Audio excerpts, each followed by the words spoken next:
Good afternoon, and the guests and also colleagues and dear friends.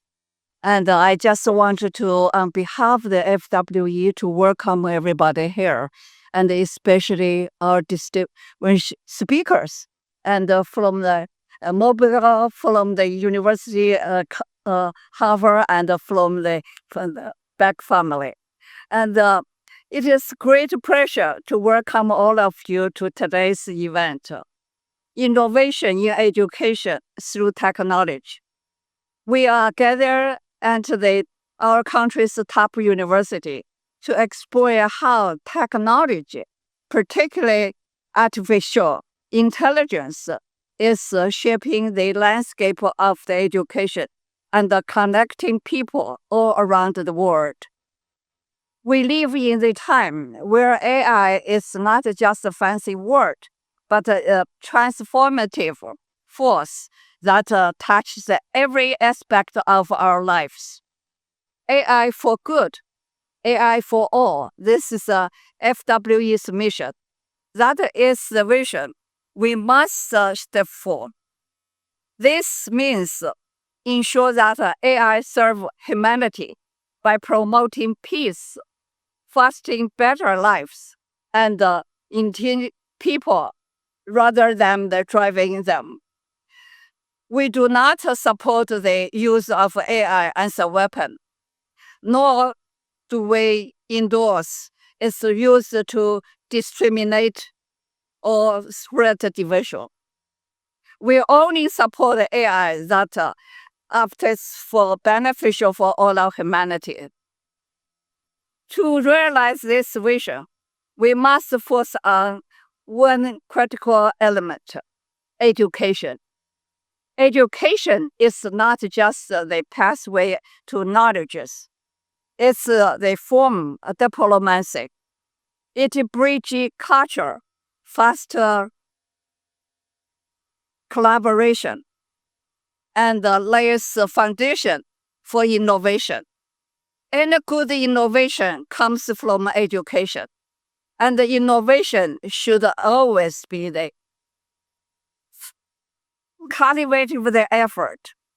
If we want to know how to use AI effectively, we need good education. Education empowers our children with better judgment, enable them to navigate the world still with AI technologies. But this education must be rooted in strong fundamental, particularly in math and science. AI innovation is based on those disciplines, and without good math and science teachers, we cannot develop or use AI effectively.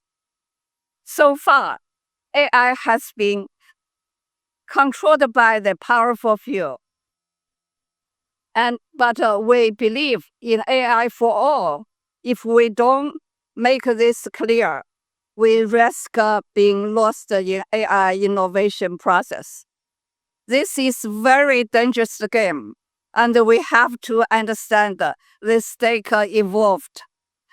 No one is talking about this, but we are going to address it today. The Forum for World Education is committed to improve public school system, especially in math and science.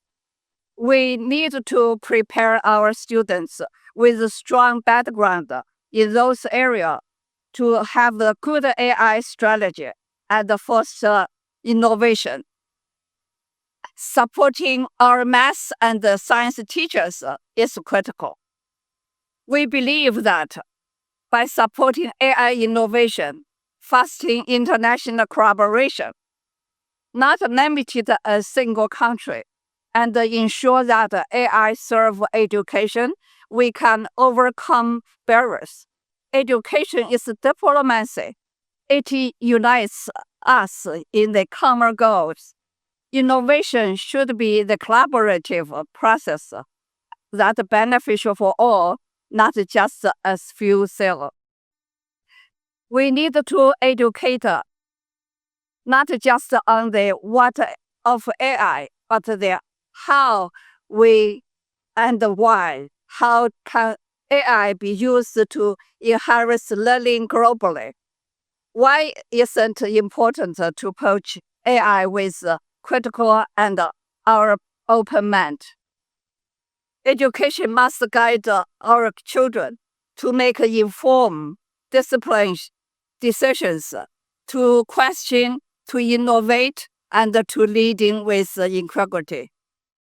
This is the mission, the FWE Forum for World Education.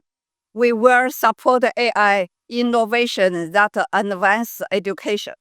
We will encourage collaboration across nations, and we will also advocate for AI to serve as a tool that enhance learning experience by teaching the best and the most effective way to use AI. We prepare the next generation to harness the technology for the great good. Today,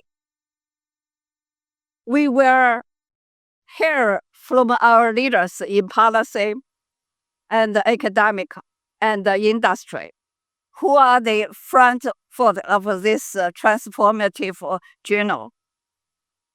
They will share insights on how AI can revolutionize education, make it more accessible, inclusive, and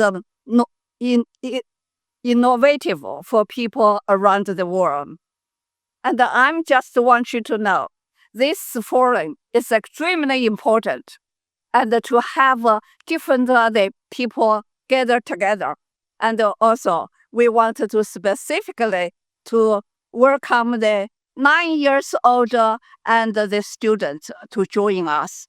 And today, and I have to tell you, and we have 8 years old people like me and 9 years old like Arnold Mark Beck. So let us say we are working together from the different age and different area. We want to make sure we have the best forum today. And congratulations. Before I'm leaving, I want to present something for our youngest speaker. And because today is his birthday, and we should sing the song to congratulate him and have his birthday. Arnold, please come. I think exactly just as Dr. Davis said, today we have 80-year, and yeah. Please, I think we need a photo here with our 80-year-old and 10-year-old. And then this shows the importance of education. It's really a bridge for us to being together, with regard of our where we come from and how old we are. We're all focusing on this. Thank you so much, Dr. Davis, for your wonderful sharing. And I think it's such a delight also hearing that, it's so inspiring to hear, we all gather here, from different age, from different background, and from actually different time zones right now as well, because the next speaker joining us, he's in Abu Dhabi right now. So it's, 12 o'clock, 12 a.m. It's my honor to introduce Matt Dalio, who will be joining us because we all understand, he's in Abu Dhabi right now. It's 12 a.m. So we will encourage him to share with us at first. Matt is the founder of Endless. He's American, but has lived in China for, I forgot, like about a decade. Is that right, Matt? Who is also fluent in very good in his Chinese. So it's my honor to introduce Matt, and he will be sharing with you his wonderful project that's bringing technology to communities and supporting younger generation to develop their skill sets in technology advancement through coding, through video games, through gamified education. So welcome, Matt. Thank you. Thank you for having me. So first, I think it's really fun for me to be back in the Science Center because I remember taking classes in, I believe, that room right there. So really cool to be back. So often when people ask me for the fun fact, you're at a dinner table and people ask for a fun fact. My fun fact was that when I was 11 years old, my parents sent me to China. They stayed in America. I went to live with a Chinese family. I went to an all Chinese school. And it was the domino that set the entirety of my life in motion. And when I was 16, I spent a summer in an orphanage because I wanted to go back and I wanted to get into Harvard, and I had to volunteer. And that became probably the second most formative thing in my life. I ended up working with orphans in China for about 10 years after that, starting a foundation called China Care Foundation, including a Harvard China Care Club.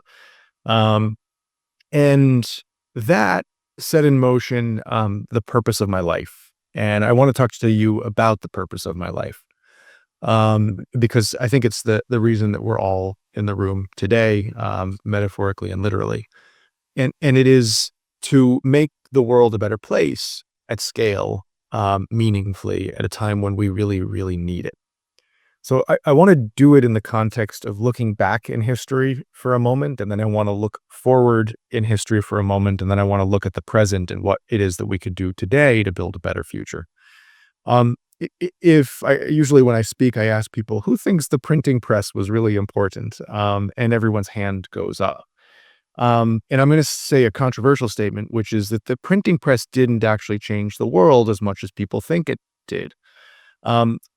When the printing press came out, 85% of people lived on farms and worked on farms and had agricultural lives. And hundreds of years later, 85% of people lived on farms and worked on farms and had agricultural lives. Their lives did not change for hundreds of years. It was the Industrial Revolution in the UK, in one country, that set in motion that 85% reversing. And today, it's 2% of people work and live on farms, and the rest of us get to live far better lives that are so different in every possible way because of the Industrial Revolution. So the question is, what is the relationship between the printing press and the Industrial Revolution? And the short answer is that it was literacy. For hundreds of years, literacy did not change across, it was single-digit growth, very slow growth over every European country, except for one country that decided to invest in literacy, and it was the UK. And it was the moment that the UK hit 65% literacy, majority literacy, that the Industrial Revolution happened, and the world changed forever. So if you look now at the future, we have this kind of, digital revolution, the industrial revolution that is going on. But if you look at the ability to read and write in software, literacy rates are lower today. In other words, fewer people have fluency in software, true fluency, than had the ability to read and write in the Middle Ages, in the Dark Ages. And so the question is ultimately, how do you spread that fluency? And I want to talk about the stakes of it, because if you fast forward, again, often I see a few of you in the camera, so I'm actually going to ask you the following question, which is, how many of you are more optimistic about the world than pessimistic? In other words, believe that the world is really going to be a better place in so many ways. And then I'm going to reverse the question. But let's first start with that first question. How many of you are really optimistic about the world and feel like it's going in great directions? A few of you. Yeah. Okay, flip it around. How many of you are really kind of scared about the direction that the world is going, despite the potential for things to go well, or a little bit scared about the direction the world is going? Yeah, there's much more hands, I can tell you that, Matt. So when it comes to that question of what is going to drive the difference between a better world and a worse world? That question is often asked of AI. Is it going to destroy us all, or is it going to be, the greatest boon to humanity? And people seem to think it's like a roll of the die. Let's just, guess and hope. And I don't believe that it is. I believe that there is one really, really important intervention that if I could spend the rest of my life trying to, like an acupuncture spot, hit the one spot that can unlock a better world, where is it that I should spend my life? And there's one thing that will change everything, which is if the next generation can have jobs in that future, you will have then universal quality of life and contentment and peace and prosperity. And if some people are able to have, in the inverse scenario, jobs, and the vast majority of people do not have the skills to have jobs, you will have anger, you'll have revolution, you'll have war, you'll have civil war, you'll have an unhappy environment. And usually when I do this slide, when I show slides, I show um, a slide of a video game in the future world, because most depictions of the future are dystopian. In other words, something about us as humanity worries that the world is going to be a scary place. And I want to talk about how it is that we can make it a beautiful place. So how is it that you can train? What would it look like to be able to train every kid in the world in the skills, the digital skills that will make them be able to have a better world? The screen just went. I want to make sure you actually can hear me and see me. Yeah, we can see you. Perfect. Great. Thank you. So that's what I'm really here to talk about, is how do you build a better world? How do you teach the skills to have the next generation build a better world? And I want to say schools don't know how to do it, because schools themselves, the teachers themselves, don't have those skills. So how do you teach 2 billion kids who are in between the ages of 10 and 25, the key ages that will define whether they grow up as a generation that has software fluency or not?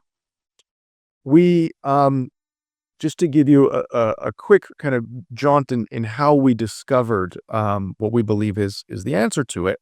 We were building an operating system focused on emerging markets. It's a Linux-based operating system, and it's funny because I actually remember the very first time I ever saw Linux was in the basement of the science center.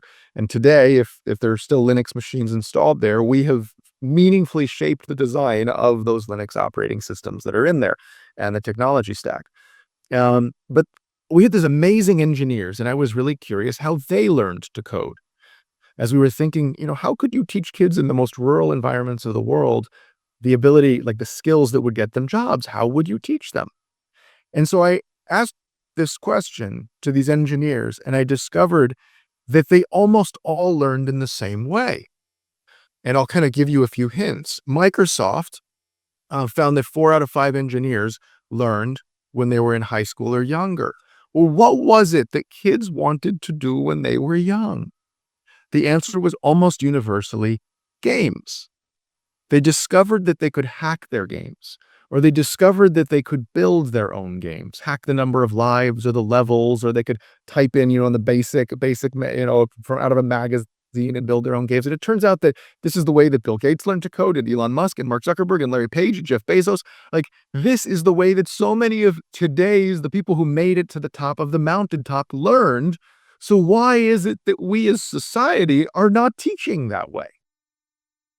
And so I will fast forward to what I believe is 2 insights that I believe have the potential to scale, to universalize fluency across software. Now, when I describe fluency across software, the first thing I want to say is that most people's first thought is code. And by the way, code is changing with AI dramatically.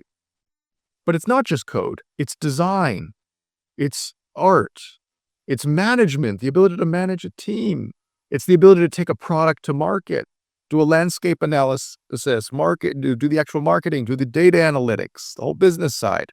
The process of building and taking a game to market is the process of entrepreneurship with all of the skills within. Tonight, I was at dinner with an architect, and we were talking about digital art equals 3D modeling equals architecture. If you discover you like 3D modeling buildings in video games, you may discover you want to be an architect. So it's many disciplines. And the process of building a game is the act of building it also collaboratively, because all of those disciplines need to coordinate with each other. I often joke that, in the working world, when you look over someone's shoulder, it's called collaboration. And in school, when you look over someone's shoulder, it's called cheating. Like, why doesn't school look more like the working world, where you get to collaborate and you learn that in reality, the real world is all about communication and problem-solving skills and being able to deal with difficult people and get, and get a team aligned. Like, these are things that school normally doesn't teach you, and yet are the most fundamental skills. If you ask basically anybody in the working world, the most fundamental skills that you can build. Build a game, you will build those skills. And so I'll describe just briefly what we do. But my point here is bigger than what we do. It is about the power of games to engage youth at high school and college level, by the way, which are the most important ages because those are when people are really being prepared for the workforce. Younger than that, it's foundational skills like basic math and basic literacy.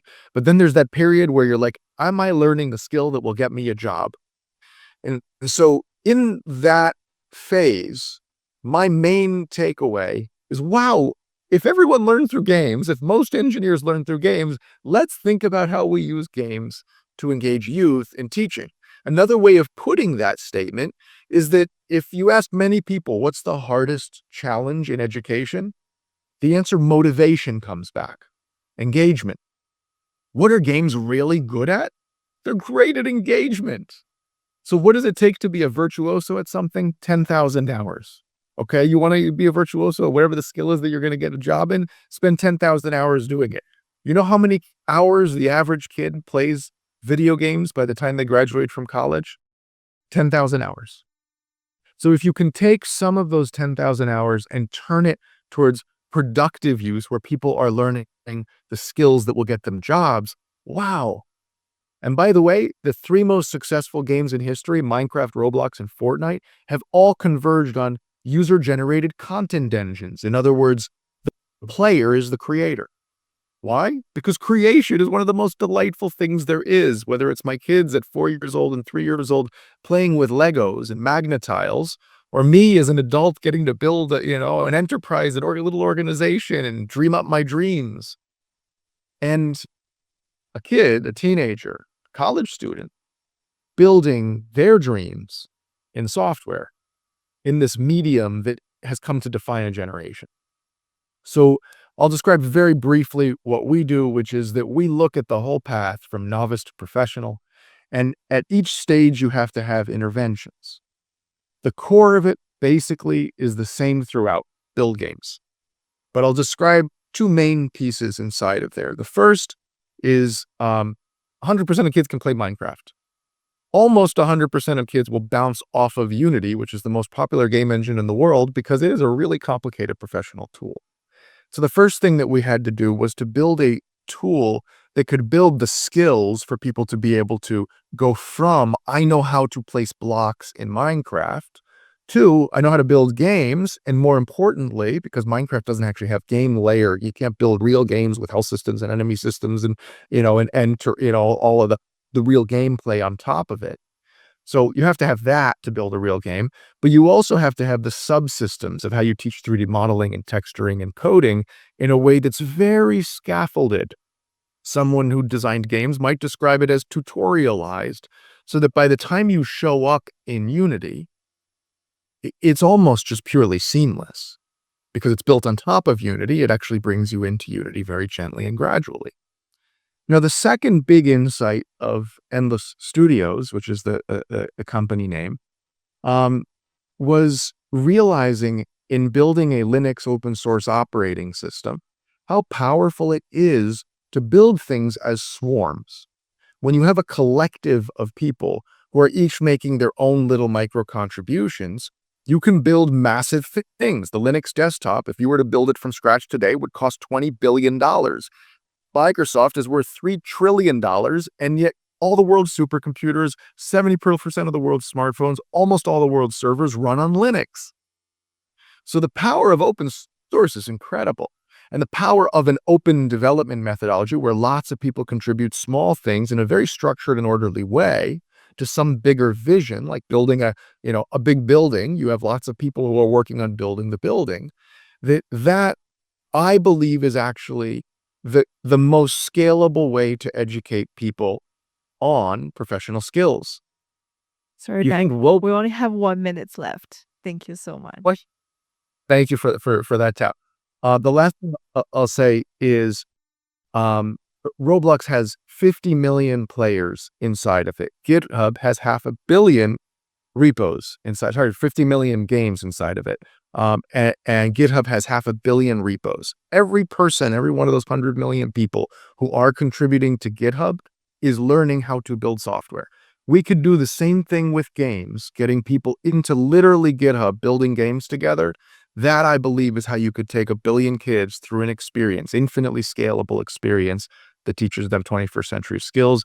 And we will have a better world when everyone knows how to have a job in that future world. All right. Thank you so much, Matt, for a great midnight speech. It's very exciting, and we do have a great room of applause for you. Thank you for staying with us till midnight and sharing your perspective with us. Thank you so much again. Thank you for having me. Could I say one thing, AI, just for 30 seconds? All of those pipelines are going to be touched by AI. And everyone's focused on how you use AI as a tool to teach, which is a magic wand and amazing. But the key is to teach people how to use AI as a tool across all of those disciplines. And that will only happen when people are actually creating. Exactly. That's why we need to make learning interesting and make learning a fun experience. Thank you, Matt, again. And good evening. Yeah. Have a good and sweet and gaming dream. Thank you.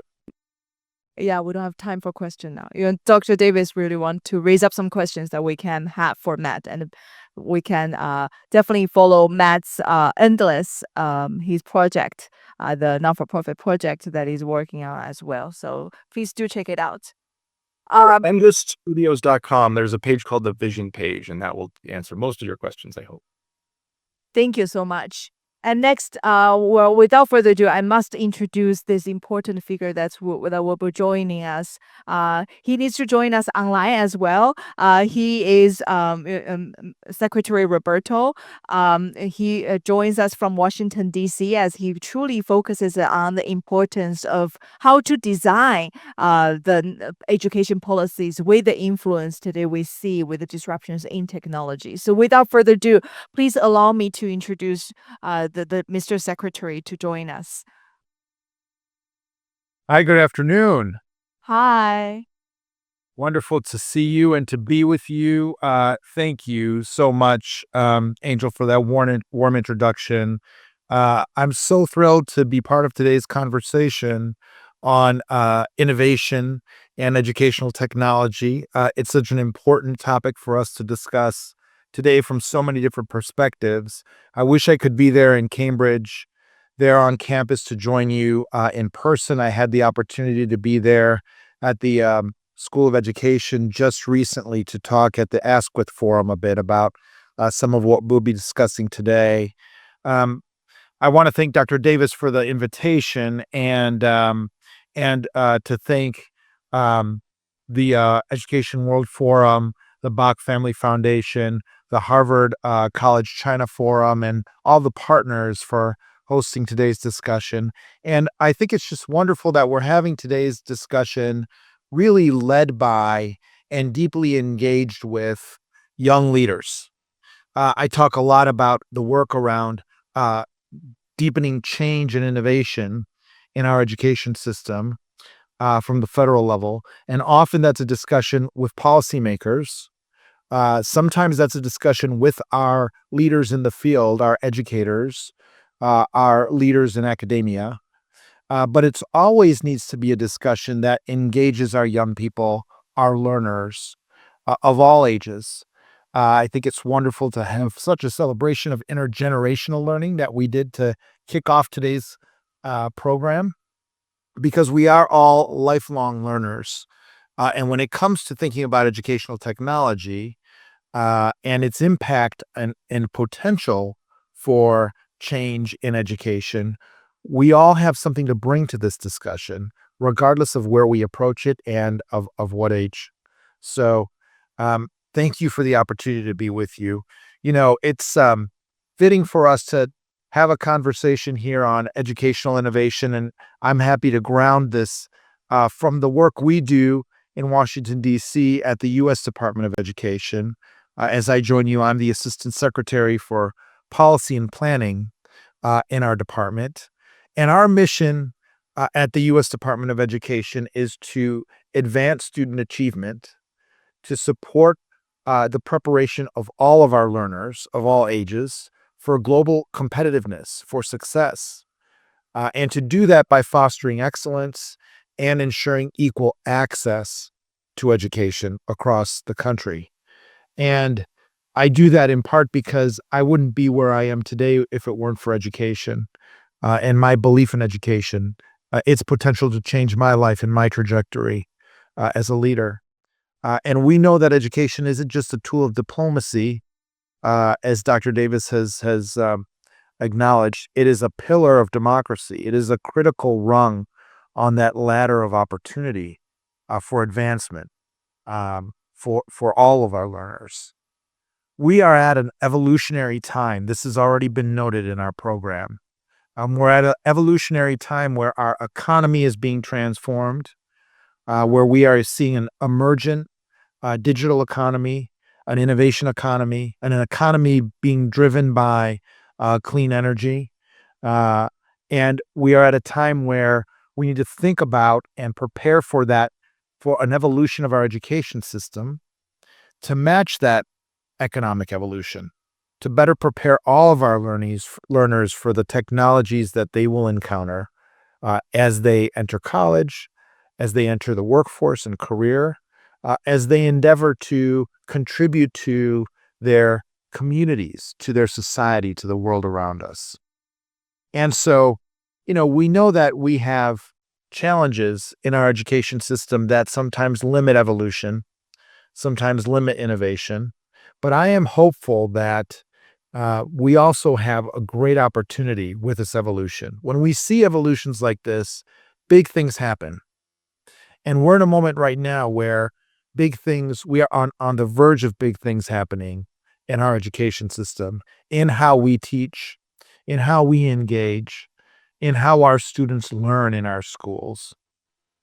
For us at the Department of Education, that means putting forth a roadmap to help support that big change in our education system. And we've encapsulated that this year in the release earlier this year of our National Educational Technology Plan. I want to invite you all to further explore that plan at our website at www.ed.gov. And our National EdTech Plan frames 3 big divides that we think are critical to bridging and addressing if we're going to expand access for all students. The first is a digital use divide. It's about how we think about students encounter and use technology in their learning and in their lives, in their classrooms. And we want those encounters and that use to be active, to be relevant, to be shaped by the agency of our learners, their interests, their curiosity, their desires. So we want to really bridge that digital use divide in education.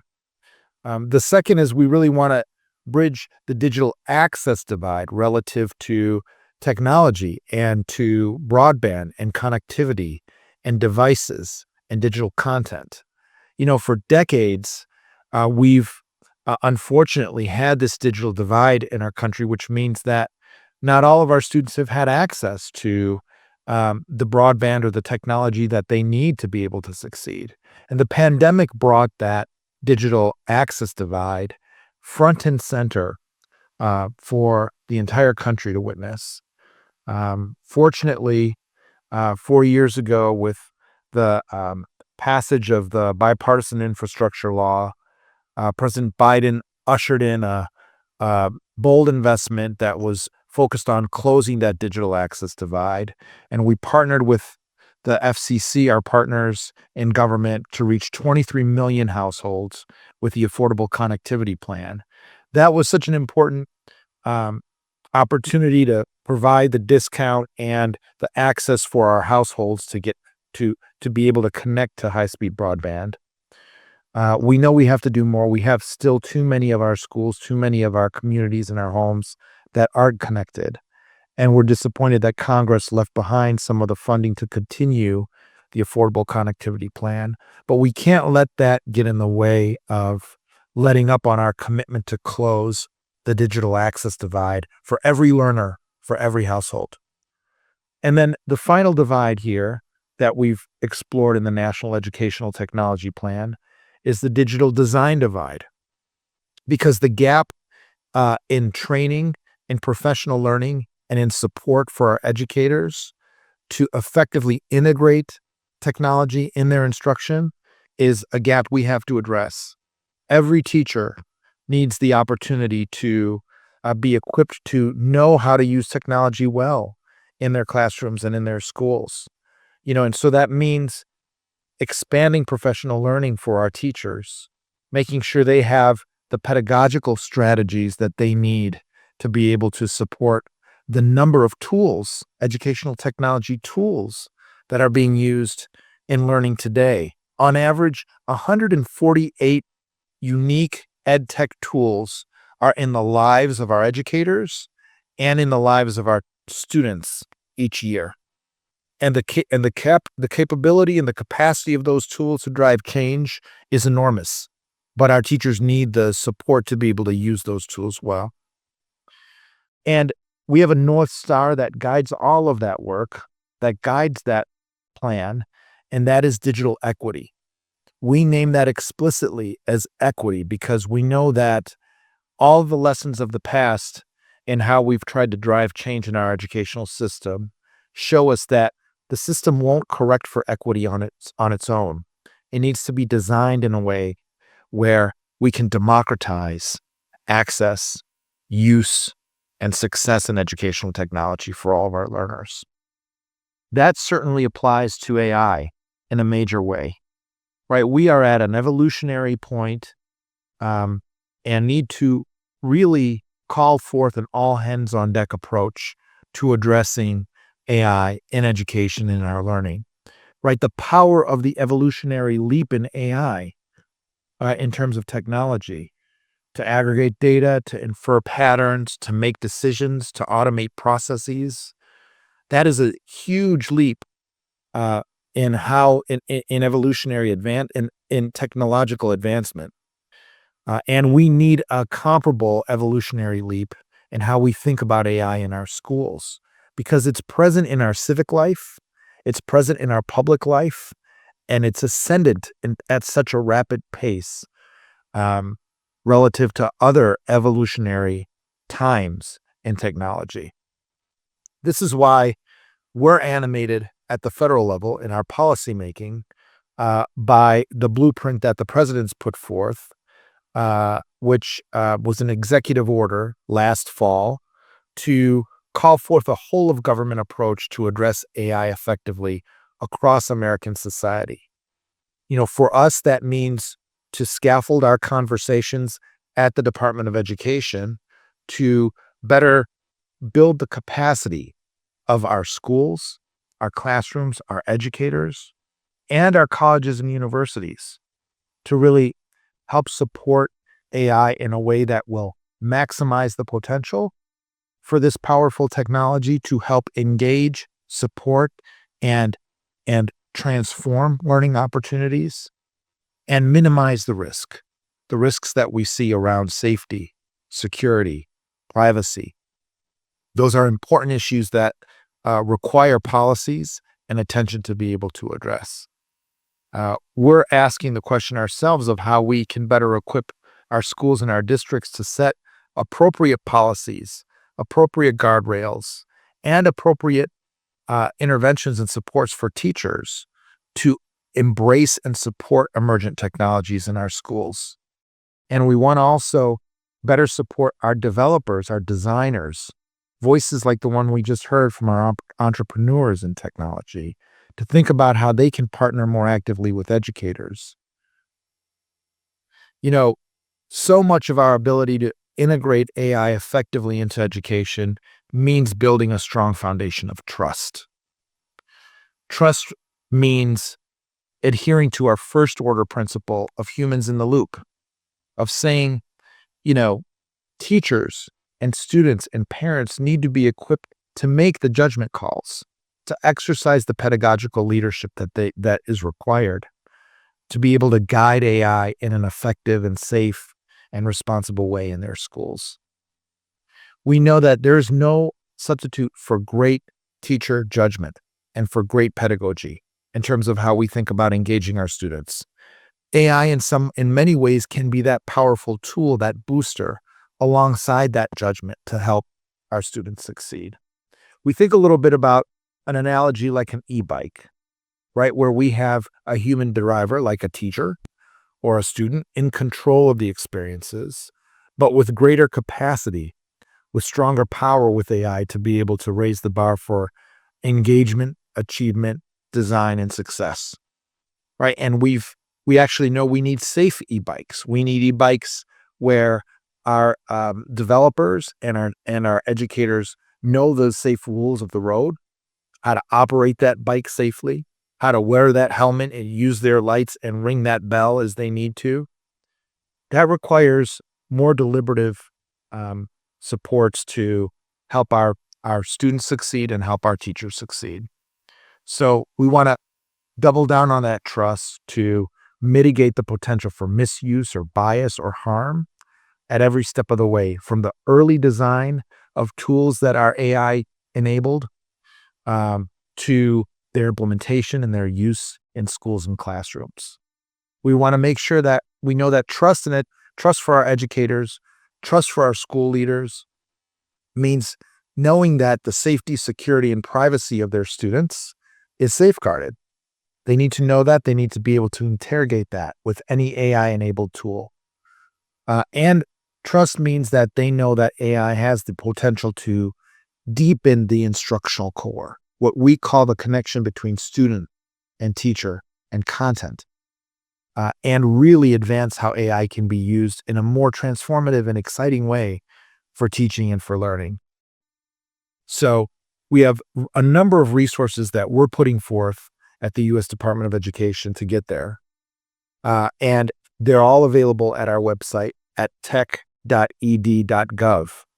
I invite you to take a closer look at some of those resources, including our AI in the Future of Teaching and Learning report, which our department released just in May of 2023, and sets forth a set of recommendations and principles for including humans in the loop for how we think about AI in education.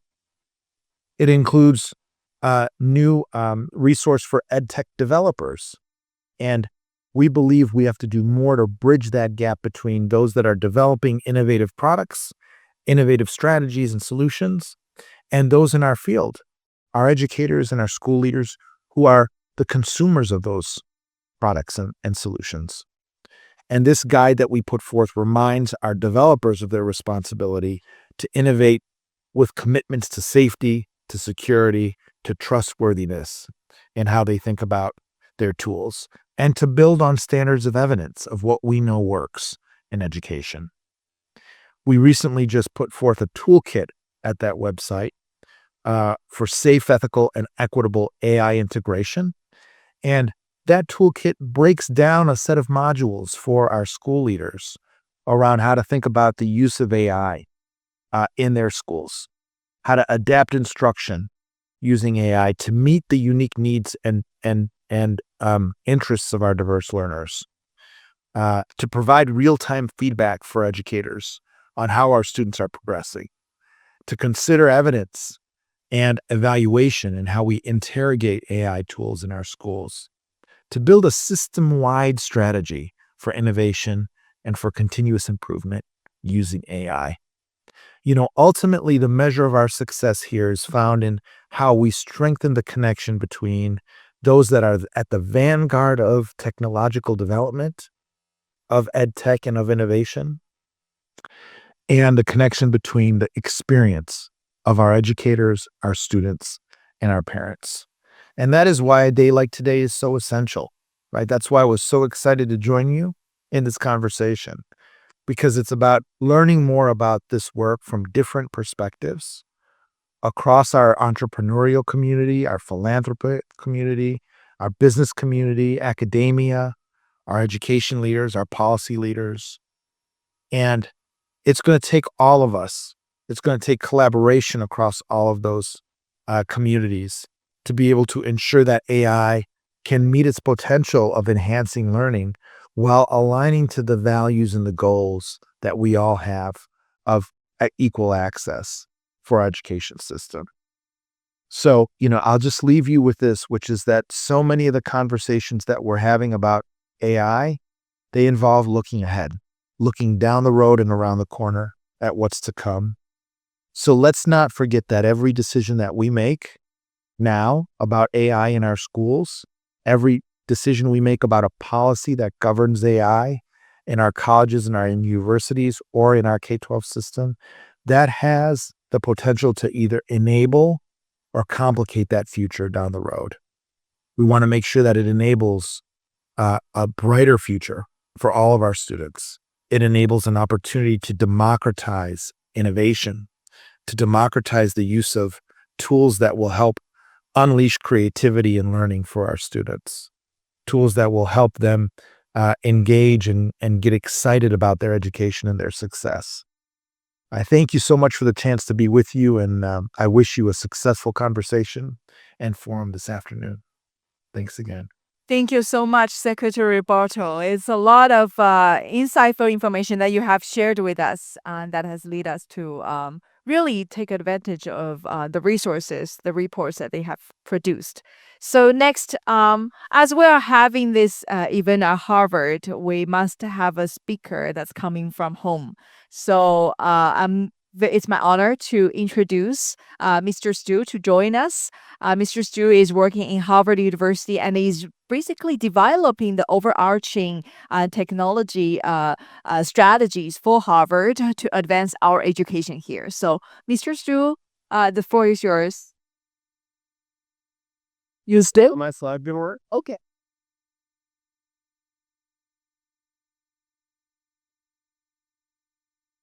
Sorry about the delay. Thank you so much for waiting as we troubleshooted. Next, could we welcome Dr. Elijah Bach, who's the co-founder and CEO of Bach Family Foundation and Trust, to deliver his address. Thank you so much. Let's give Dr. Bach a round of applause.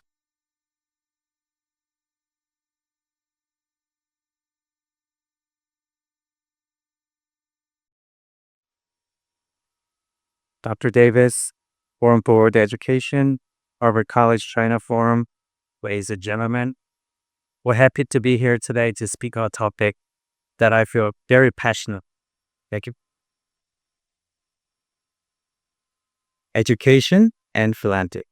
Specifically, I want to talk about how I view the role of technology in education and what I'm doing to maximize its impact. So, I've been told a few times that I look young for my age, and I am young, but I'm old enough to have gone through high school without knowing what the internet was. And I didn't have a cell phone until I graduated from college. Some of you may think that it's crazy, because you never had a day in life without an internet. For me, the crazy part is that it hasn't even been that long since I graduated from high school.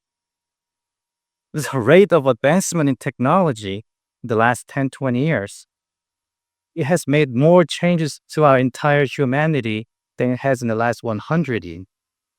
You see countless young millionaires popping out of everywhere in the world who use technology to educate themselves and have used it to their back.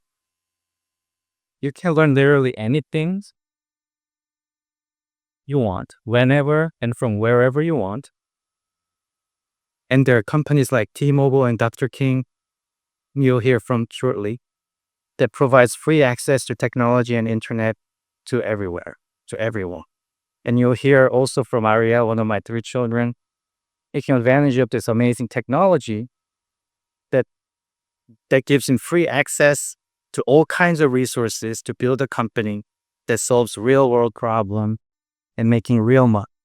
And he's just turning 10 years old.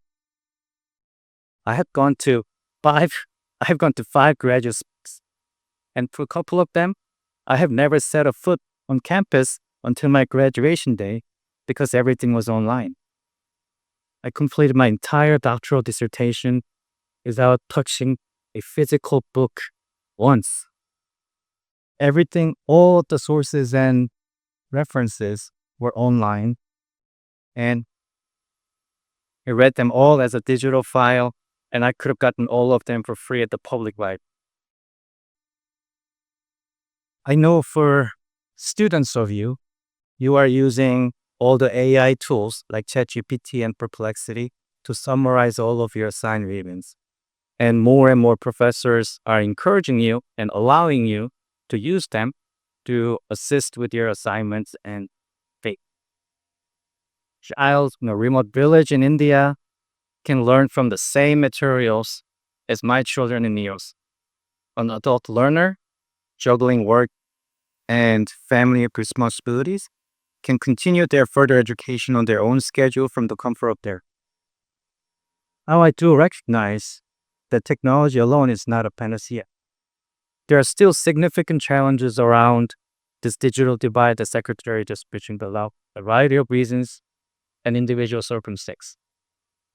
However, as someone who came to America as a homeless teenager and having gone through the journey to be where I am today, I can tell you that there are no excuses and there are no negative side effects to education and hard work under any circumstances.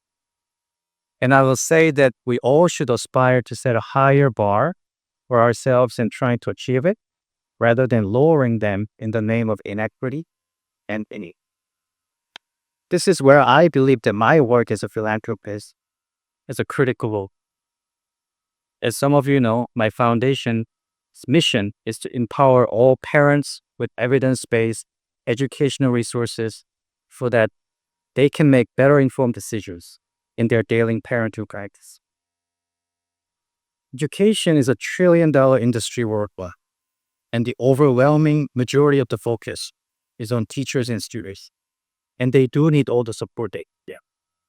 However, the research is very clear that it's the parents who make the biggest impact on every aspect of children's development and school performances, and there is hardly any support or policy on parent education. I believe that in order to maximize the benefits of this incredible technology and enormous amount of educational resources we have, we need to better utilize this global parent population who has direct access and the biggest impact on their children by educating them properly. Even though my foundation is reaching approximately 500 million families worldwide by working directly with ministers of education at over 70 countries, impact I'm making now is not effective enough for me. Well, I'm currently organizing a global scale conference in collaboration with a few UN agencies, OECD, the World Bank, regional banks, teachers union, NGOs, private foundations, and corporations, where I'm trying to bring in every minister of education from every member country of the UN in one place for them to sign a universal agreement on parent education, where they will commit to implement a national policy in their countries to educate parents with the resources that I provide for them. Obviously, it's an ambitious goal, and I honestly don't know if it can be done or not. What I do know for sure is that it will never happen unless I give it a try. I'm very motivated to do this because I genuinely believe that if parents are better informed, they are able to guide their children to have better future. That I know for sure, regardless of their parents' educational or socioeconomic efforts. I'm literally experimenting it with my own children by only pointing them to the right direction without giving them any financial resource to see what they can accomplish on their own. I'm seeing that result at home now, and you'll hear more about it from Aria later. Closing, I truly believe that we are at a point where technology has a potential to dramatically expand educational access and opportunity. Realizing this potential will require sustained strategic investment and collaboration. As a philanthropist, I have the privilege and responsibility to help shape a future where quality education is truly accessible to all, regardless of background or circumstance. But I also know that I cannot do this alone. I ask I ask for all of your support and collaboration. In doing so, I believe we can truly maximize our impact and help create a more equitable and empowering education landscape for generations. Thank you so much, Dr. Bach. I remember the first time I met Dr. Bach, he was talking about the philanthropic work that he's been doing with international organizations, and but I think that was inspiring. But what most inspiring is he's actually the effort and love that he put into educating his children into our youngest speaker today. As Dr. David said, we have our speakers today range from 80 to 10 years old. Happy birthday. So that I think this really brings a specific view to our forum today, is because that education make this possible. Like I said, a great Harvard event cannot happen without a home address. So now let's welcome Mr. Stu from Harvard University to give us this speech.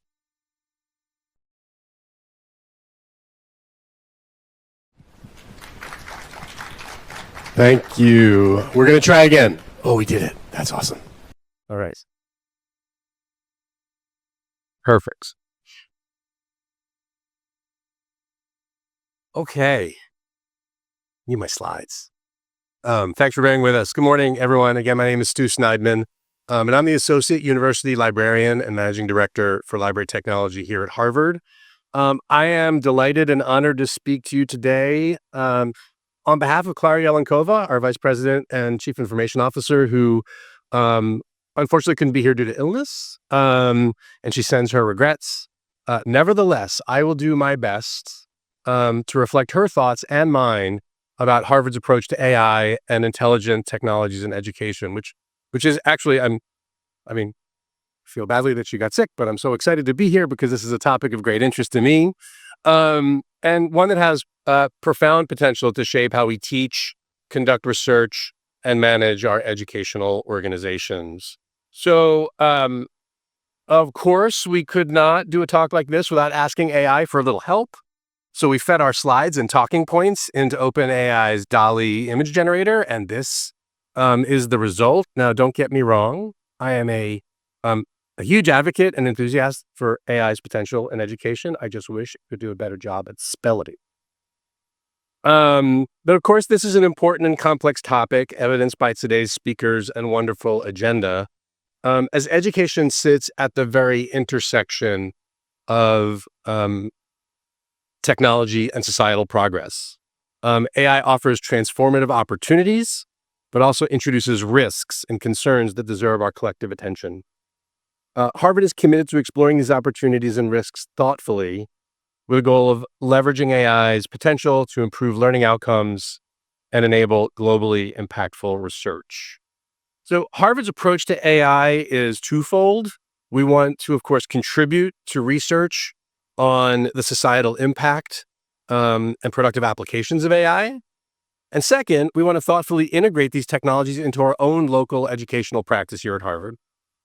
Examples of Harvard's investment in this space include the Kempter Institute for the Study of Natural and Artificial Intelligence, which is dedicated to advancing foundational AI research, and the Harvard Data Science Initiative, which conducts AI-enabled research and offers essential computing resources to faculty and students across disciplines. The Berkman Klein Center for Internet and Society leads critical thinking on the policy implications of AI, helping to shape guidelines that not only inform our practices here at Harvard, but also influence broader policy discussions around AI, about AI globally. Harvard's investment in AI seeks to balance technical innovation with the responsible, ethical, and safe integration of these tools into our academic enterprise. So, despite the fact that AI has been part of our lives for a really long time, it was the release of ChatGPT in November 2023 of generative AI that signaled kind of an inflection point that not only generated an awful lot of buzz, but also signaled the need for academia and all industries, for that matter, to take a more intentional and proactive approach. It quickly became apparent here at Harvard that we needed to provide clear guidance to students, faculty, and staff as these powerful tools became widely accessible at the fingertips of everyone and beyond the domain of computer scientists and tech companies. So in the summer of 2023, shortly thereafter, Harvard's first steps were to issue foundational guidance to our community to support safe and responsible AI. This was our first priority. The guidance emphasized, among other issues, and there are many, protecting data privacy, respecting intellectual property, upholding academic integrity, and ensuring that we acquire AI tools that have guardrails and safety for safety and security and privacy. Okay, so what are we doing here at Harvard to enable and educate our community? So a first and very high impact step was the launch of what we're calling the AI Sandbox. It's a chatbot, very ChatGPT-like tool that allows faculty, students, and staff to experiment with various AI models provided by a variety of companies, including OpenAI, Microsoft, Google, Meta, Anthropic. Now, the two key distinguishing features of this sandbox are first, it gives the user the ability to try and switch between various models to learn their relative strengths and weaknesses. And second, and quite importantly, ensuring that the data and the conversations that are entered into the system are not used to train commercial or public language models. Basically, the goal here was to create a safe and private space for experimentation and learning. This has been really a major and transformative initiative with the intent to provide broad access to AI at Harvard, enabling safe AI exploration across the community. During this period, we've also lots of other activity. We've tried to provide free or discounted access to commercial tools like Microsoft Copilot and ChatGPT, and have hosted a variety of amazing programs and learning opportunities just like this one. Okay, so while there's been this groundswell of creative and innovative work at Harvard from students, faculty, and staff alike, Harvard, like many institutions, felt compelled to put an organizational structure in place to coordinate our work and coordinate it across three dimensions. One, innovation in teaching and learning. Two, innovation in research. And three, innovation in the administration of this complex organization. So 3 subcommittees were built, consisting of university leadership, faculty, and staff, each reporting to a central AI steering committee that is led by senior university leaders. So Harvard is a highly distributed institution, as you all know, where 1,000 flowers are let to bloom quite effectively. But this structure has actually been quite successful at helping to coordinate and providing a little bit of lightweight governance of AI activities across different university areas and domains. And importantly, it's signaled broad support for the work happening at all corners of Harvard. Okay, so one of the most promising areas of AI integration at Harvard is in the practice of teaching. Across the university, faculty are creatively employing AI to enhance classroom experiences. And we've created a showcase of faculty uses of AI in the classroom, described in their own words through video vignettes. And I invite you to browse at the URL on this slide. Faculty talk about how they use AI as a collaborative partner in problem solving, like Matt mentioned, to create and gamify education, and even using ChatGPT to help interpret student feedback. During these still very, very early days, Harvard's also invested heavily in supporting faculty learning and experimenting with AI through professional development programs provided by the Vice Provost in Advances of Learning, and the Bach Center for Teaching and Learning. Through these and other school-based support structures, graduate students and faculty are receiving the support and resources they need to harness innovative new technologies in the classroom that are tailored to their specific domains and disciplines. Raise your hand if you heard the term TutorBot. TutorBot? A few. Okay, this is a new one to me, but one of the more innovative ways Harvard faculty are using AI in the classrooms through these TutorBots, which serve as around-the-clock trained expert assistants for students in classes. TutorBots can explain material, they can aid in understanding challenging concepts, and they allow instructors to maximize time for interactive and team-based learning activities in the classroom. Examples abound of TutorBot development. The cleverly named Stat GPT for statistics courses, a tutor bot designed to provide targeted stats help outside of the regular class hours. Another example is PS2 Pal that was developed for gateway physics courses. And this one is interesting because it was the subject of a small study that intended to try to measure tutorbot impacts on learning outcomes. And as shown in the chart on the slide, the use of AI-powered tutorbots appears to improve student outcomes, with post-test scores in the AI-assisted environment surpassing both baseline and lecture-based learning. So these results suggest, one study suggests, the potential of AI to create more personalized and engaging learning experiences to the benefit of both the student and the professor. So, of course, AI also has an immense potential impact to stimulate innovation in research. Big part of our work here at Harvard. And Harvard's investing heavily to support researchers and enable them to integrate AI into their research practice. The Kempner Institute and Harvard Data Science Initiative provide foundational resources, especially in the form of compute power, GPUs, to support interdisciplinary research using AI. The William F. Milton Foundation, administered through the Office of the Vice Provost for Research, developed an AI track that funded 12 projects that used AI to help address societal and global challenges. The Generative AI College Program funded 30 faculty-led projects that involved 50 undergraduates doing AI-related summer research. So a lot of work, a lot of effort to activate AI-based research at Harvard. Okay, now I want to pivot to some insights on student use of AI. So in the fall of 2024, the Harvard Library's User Research Center, an incredible resource here at Harvard, conducted a survey involving approximately 250 undergraduate and graduate students. The study aimed to explore students' usage patterns and attitudes toward AI in academic settings and provide some pretty compelling insights into how these emerging technologies are shaping student behaviors and perspectives in higher education. So the first set of insights I want to share, and I'm going to pivot to a very busy slide with some of the data, just so you can see the data, relates to the popularity of AI tools and how frequently they are used compared to what we might consider more traditional tools. It's amazing that I'm going to call Google a traditional tool, but it's a traditional tool now. So, of course, Google remains the most popular tool for academic work, used almost daily by many students. ChatGPT, though, is gaining traction.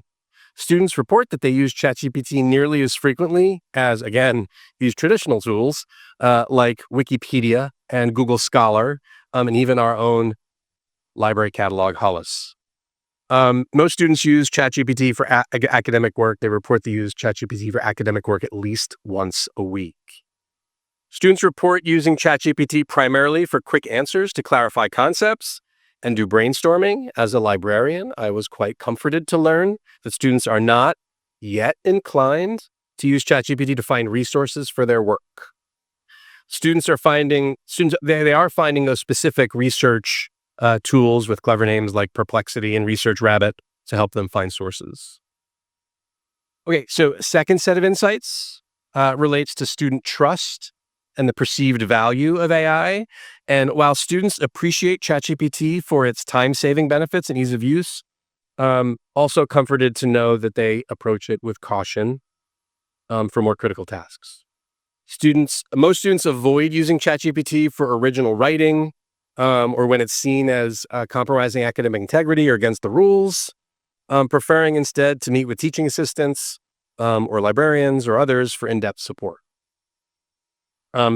This perspective reinforces what Secretary Rodriguez mentioned, the human in the loop, or the importance of human expertise, especially in areas where critical thinking, originality, and personalized guidance are essential. So in sum, while AI tools like ChatGPT and others offer practical advantages in streamlining quick information and brainstorming, students continue to rely on trusted resources and personal guidance for more substantial academic work. It's good news so far. Now the bad news. AI's dark side, which we hear about often and see regularly in the popular media almost daily, it seems. But I want to talk about risks in academia because as AI technologies advance, their potential risks become increasingly relevant in academic settings, where the integrity, accuracy, and accessibility of information is paramount. A few key AI-related risks to talk about. One, again, misinformation and deepfakes. AI can create realistic yet false information, making it challenging to verify authenticity. There's a high risk that falsified content may circulate as credible evidence or data, which may mislead researchers and the public. Two, bias and fairness. AI algorithms are susceptible to inherent biases, often reflecting skewed data, the wrong data, or developer assumptions. This can lead to biased academic insights, affecting research outcomes and limiting the diversity of perspectives. Third, privacy concerns. Big one. AI-driven data analysis frequently requires large data sets, which can expose personal and sensitive information. In academia, privacy risks are heightened when student, faculty, and research data are involved. Fourth, intellectual property and plagiarism. This one's important to me. They're all important to me. AI tools that generate content blur the lines between original work and algorithmically generated material, raising concerns about ownership and originality. This risk complicates academic publishing, authorship, and intellectual property. Finally, maybe this is the most concerning, the erosion of critical thinking. With increased reliance on AI, and this has been happening before AI, or AI has been with us for a very long time, so we see it with social media. But with increased reliance on AI for quick answers and automated research summaries, there's a risk of reduced engagement in critical analysis and independent thought. And this is deeply concerning. So I want to conclude. I want to go back to another image generated by AI, and something has happened in 15 minutes. It seems like the spelling has improved. So I want to end on an optimistic note. But this illustration intends to capture Harvard's approach well, a balance between fostering innovation and upholding academic integrity. AI offers extraordinary potential to transform education, but we're only at the beginning of the journey. It's early. Harvard's vision is to harness these technologies thoughtfully, advancing education while staying true to our academic values. It's a careful balance between pushing the boundaries and ensuring that we do so responsibly and ethically. Thank you for letting me step in. Enjoying this amazing conference. Have a great rest of the day.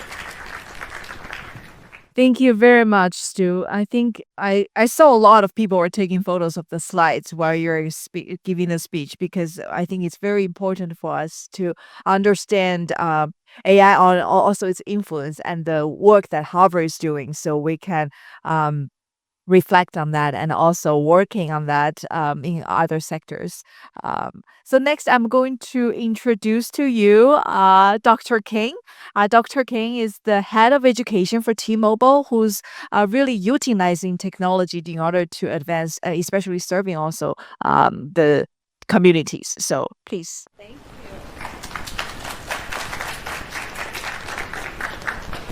Thank you so much. I'm so excited to be speaking here today and super honored. Who wouldn't be, right? So if ChatGPT can learn how to spell in 15 minutes, surely I can say something insightful to each of you. My name is Dr. Keisha King. I am the head of education for T-Mobile, and I lead all of our education strategy nationally. This conversation was so interesting and was so important to me is that it's framed up, if we're talking about kiddos, I want to make sure you know what I know about kiddos. And so I've been a teacher, I've been a principal, I've been an executive director of curriculum and technology integration in a school district of about 70,000 kids in my career. And those kiddos were around 90% economically disadvantaged. That means that I have a very unique purview on the conversation today. It also means a lot to me because I'm a first generation college graduate as a part of the Upward Bound program and a bunch of other programs and a bunch of really amazing educators who helped me kind of frame up which direction I wanted to go in my life. So that's a big piece of today's conversation. I want to start off with a story, and it's so interesting because my son, I have a 13-year-old, and he's in 8th grade. And we had a conversation a couple of weeks ago. And after swim, he says, "Mom, I have this project to do. It's a book project, and I totally forgot," which is common for 13-year-olds. And so after we left swim practice, we get home, and he sits down and he starts working on this project. And I said, "Well, just bring it to me when you're ready for me to take a look at it, and I'm happy to tell you how you're doing." And so he brings it over to me about 45 minutes later. And the illustrations are beautiful. I mean, he has drawn out this picture of this heart and, these other kind of pieces of different scenes in the story. And he's really excited. And in this instance, he actually read the book. So I was excited about that too. And so my son is definitely an intellectual. He is so much fun. And so he comes in, he shows me this thing, and I'm like, "Oh my gosh, Aaron, that looks so good. You killed it."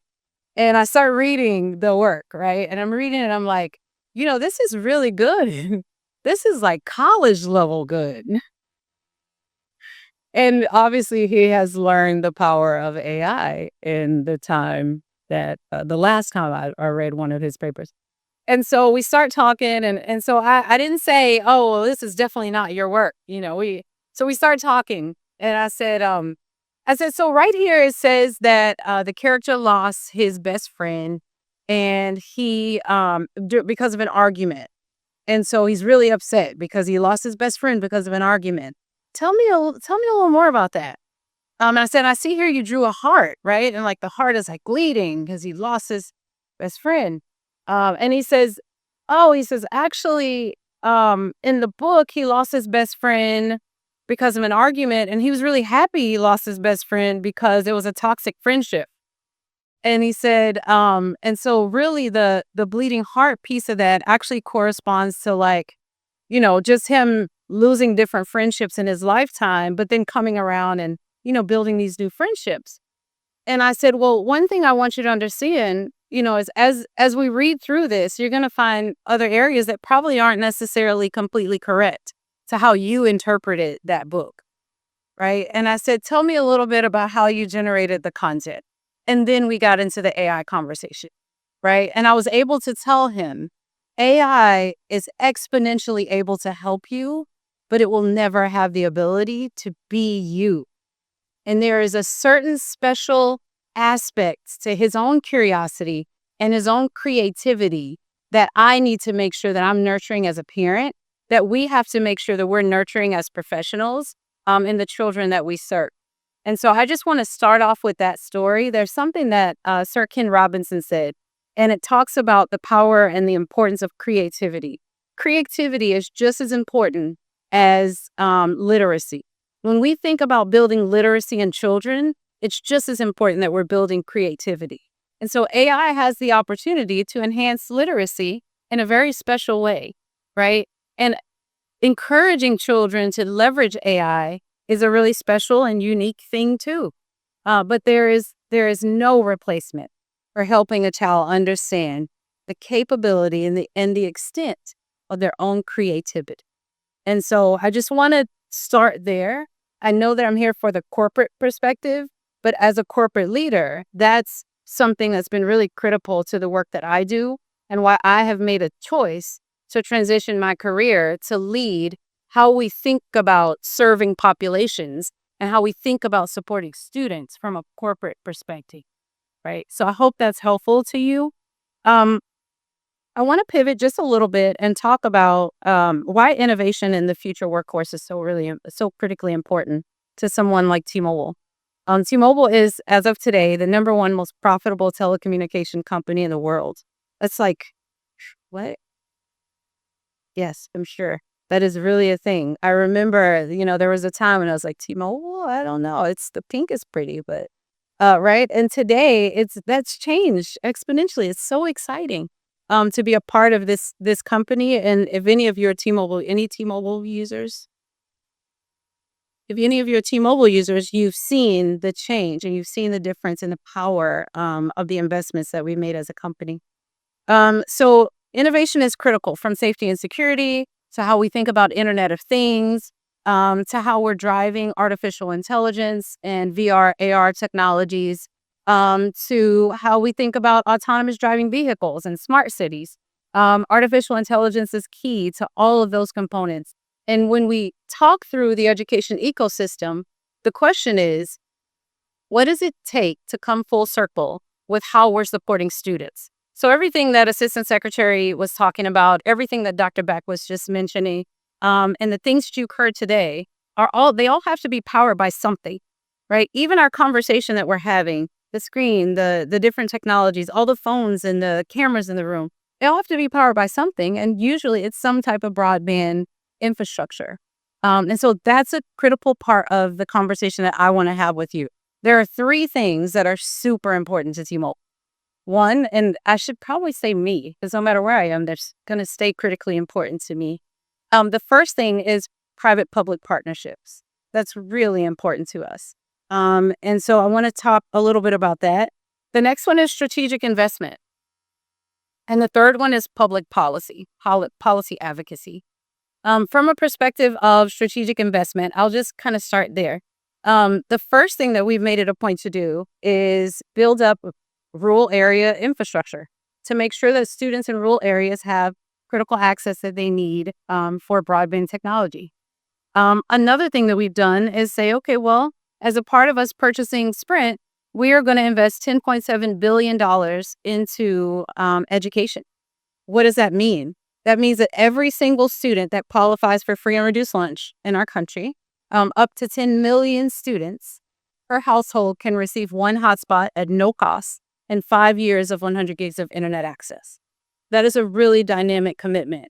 And being an educator and having a part in building that program and leading that program across the country, I was able to come in and say, well, what if the student's a 12th grader? What does that mean? Do they still get 5 years? Because if it's a K-12 program, right? But we know that students don't miraculously get rich when they get to higher education, despite popular belief, right? They still have a need for access to tools and resources. And so even in the 12th grade, a student gets 5 years of no-cost internet access with that commitment. And that's really exciting too. The next thing is the power of private-public partnership. And working with over 5,000 school districts, sitting next to them, talking about the things that they want to have solved, the conversations that they're having across their communities, and how they foster creativity through bridging the digital divide. That's been a really critical part in helping us to learn and helping to share a lot of the learnings that we want to put out there. And so the third thing is policy advocacy. One thing that Assistant Secretary Rodriguez mentioned is the Affordable Connectivity Program. That program sunset this year. 23 million people were on that program. And so with that program sunsetting, it means that 23 million people are now left without the critical connectivity that they needed. What about the Emergency Connectivity Fund directly to students through their campuses? 18 million students. That was sunset this year too. And so yes, while there have been some things that have been put into play through policy, there are a lot of gaps there. We have the Digital Equity Competitive Grant that was released, $1.25 billion. That was so exciting for everyone to submit their applications and be a part of that. Well, we received $8 billion in requests. What does that tell us about the demand right now with regard to making sure connectivity is available for every single person in this country, right? Having connectivity makes all the difference. Your ability to Google a random thought. Just think about that. It's not just for the academic purposes of it. It's to say, if my bicycle is broken, how do I fix that? It's me acknowledging that my daughter learned how to play piano on YouTube alone, right? And there are so many aspects of having access that changes the way you see the world. And that's something that I know I want to be a part of. And I'm sure every person in this room wants to be a part of. And so policy advocacy is a really big part of this. This year, also the E-rate program. Is anyone familiar with E-rate? It's an education technology program that runs through K-12 public schools and libraries. And so it's available for library patrons, and they just expanded it to wireless hotspot checkout. And so that's something specifically coming from the FCC saying, hey, we want to provide some element of access to students outside of the traditional school day. And so I believe that as corporations, we have a responsibility to make sure that we're engaged in those 3 critical components: strategic investments, right? And so $10.7 billion to bridge the digital divide is just the start. Connecting 10 million folks through a corporate initiative is amazing. But what are all the other corporations required to do? What are we asking Apple to do? What are we asking Google to do? And we sit alongside our friends at those companies all the time and talk about how do we come together and solve things, right? The next thing, the private-public partnerships. How do we sit down with our school districts and solve the things that they actually need? How do we talk about AI in a way where it makes sense for students to actually use it? When you think about students using technology, I always think about a room full of kids. And there was a time when I was speaking to some kiddos and I said, if you had access to all the information in the world and you can ask for anything, what would it be? And no one said to cheat on my English paper. The answers were to solve world hunger, to, eliminate homelessness. They wanted to solve big ticket issues. And so as we come in, that's one thing that Sir Ken Robinson said.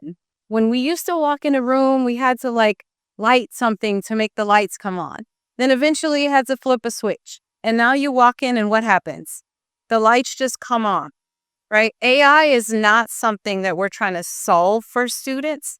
It's something that we're trying to help them to utilize in a way where they can solve those really big, difficult problems that they really want to solve. And it's so much bigger than cheating on an English, right? And so I'm excited to be on this side of the equation.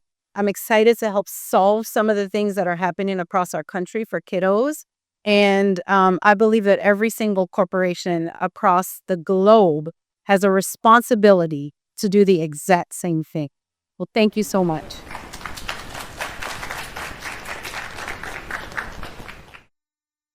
Thank you so much, Dr. Kane, for sharing. I think it's so heart touching as well to hear that your personal perspective, your personal story that has evolved, along the way of how it affects you educating your children as well. So thank you again for all the keynote speakers. Actually, the next we're gonna jump right into our panel. Our first panel will be focusing on education and founders. So the panelists that will be joining us are all founders in this area on AI and education. And the panel host is a great friend of mine who's also a Bloomberg AI reporter. So I assume that you definitely is already experienced in this topic. So welcome, Jane, to the stage and introduce your panelists. Thank you, Andrew, for the introduction. And thank you, ladies and gentlemen, for joining us. Maybe the panelists, maybe we can just take this seat and I will give the floor to you and to make the self-introduction. Ladies and gentlemen, good afternoon. Welcome to our panel discussion about how AI can drive innovative solutions in education. I'm Jane, and I'm currently a licensed research fellow at MIT. I was a Bloomberg AI reporter in Hong Kong for years before I came to Boston. It's really a pleasure to have this panel discussion and have all of you here. And today, we're diving into the transformative power of AI, into how it's reshaping the education experience and disrupt the education landscape. And we're honored to have panelists from different backgrounds and different ages, and as you can see. And maybe let's kick off by giving, each of us gave a brief self-introduction about what do you do, your personal stories. Well, sure.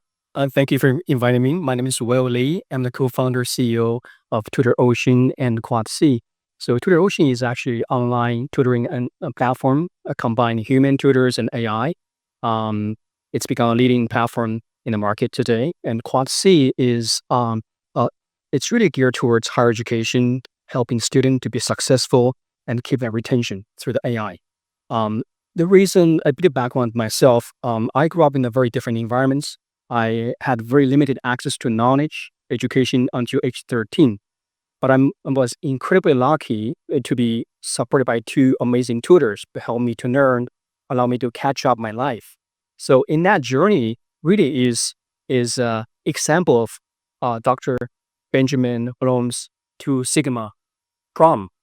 So what that is he stated that students who supported by one-on-one tutoring performs significantly better. So how better? It's actually 2 standard deviations better. So in the math statistic point of view, which means the person received one-on-one tutoring performs 98% better than its peers. So because of that, my personal experience, I created this company's vision is to create something extremely scalable, cost-effective, innovative way for people to change their lives for just like the experience that I have faced. So thank you. Ariel? First of all, thank you all for having me today. My name is Ariel Bach, and I am currently a 6th grade student in New York City. I'm also the co-founder and CEO of Bach Bros Studio, which is a recent company I have started with my younger brother, Ellis.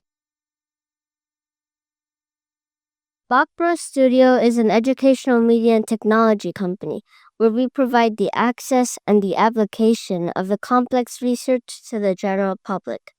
We do this by getting kids to interview these prominent professors from all around the world in our studio so that the professors can explain their complex research in a simple way. We then record this conversation and post it on all social media channels, such as YouTube, Instagram, and TikTok, as well as on our own app, which is currently our MVP, so that everyone can easily access and benefit from this complex research. This approach solves 3 real problems. First, the professors and researchers who work really hard to publish their research are struggling to get the general public to know about their research, which raises a serious question about the value of academic research. Second, the general public doesn't even know about the existence of this valuable research, and even if they do know about it, it's too complicated for them to understand. And third, the millions of people, especially children, spend countless hours on social media watching meaningless content that has no value to their lives. We believe what we are doing at Bach Pro Studio is addressing these problems, and we hope to make a good impact in the world. And we also hope to make profit through our business model and hope to grow worldwide. Wow, that's very impressive. You're putting a lot of pressure on every one of us. Mina? Yes, that is truly amazing and a very hard act to follow. I am speechless, and I want to work with you, and I want to hang out with you. Seriously. Me too. Amazing. Really good work. So I'm Mina Sonia. I am the CEO of Aspire Institute. It is a nonprofit co-founded by 2 Harvard Business School faculty members. And it came out of the idea, and it was their idea essentially. And I used to work at Harvard prior to leaving Harvard to run this nonprofit. But they came to me and said, you know, Mina, we are sitting here at this amazing location that is so filled with privilege. And there are students here who are from first generation, low income. They have somehow made it to Harvard. And that's like just a minute percentage of students who are here and will benefit from what Harvard has to offer and the resources we as faculty give to our students. But there are over 200 or 300 million students who are equally talented, but will never have the same access. And they said, we need to do something about that because we're losing talent. And so with that in mind, we spun out of Harvard and established Aspire Institute. And what we do is from 2022, which was our first year, we went global. We went online because we knew that's one way we can reach students. We could reach the last mile and then bring them and connect them to world-class faculty, not just at Harvard, but globally. And so that's the program we generated. And it wasn't any domain focus. It was essentially saying, what do these students really lack? If you come from a low-income, first-generation family, two things that are missing: your access to resources and access to networks. And so how can we enable our students, give them that opportunity to become leaders in their lives and in their communities? So that's how Aspire was founded. And now we're in 195 countries. We're reaching 200,000 students. And our goal in the next 3 years is to reach 1 million students annually. And we have no idea how we're going to do it. But we also know we've got Kareem Lakhani, who you may have seen. Stu had put his book up. He's one of our co-founders who works at HBS, and Professor Tarun Khanna, who teaches strategy and entrepreneurship. So those two powerhouses, myself and a team of 10, we are ready to take this challenge on. And we're going to need help from all of you, including you. That's fascinating. Fascinating ideas and really ambitious goals. And another speaker is going to join us by Zoom, Dr. Nanette Tennis, and she's teaching at Harvard. Nanette, the floor is yours. Thank you so much. Good afternoon, everyone. My name is Lynette Tannis. I'm super excited to be here with you, even virtually, in this space. I am on faculty at the Harvard Graduate School of Education, where I teach a course that I designed titled Educating Incarcerated Youth, Practice Research Policy and Advocacy. My family is originally from Trinidad, and them coming to the United States in the late 1960s, my father of African descent, my mother of Indian descent, recognized very quickly that skin color, race, zip code, all those things matter. And so education was always a priority for them and for us.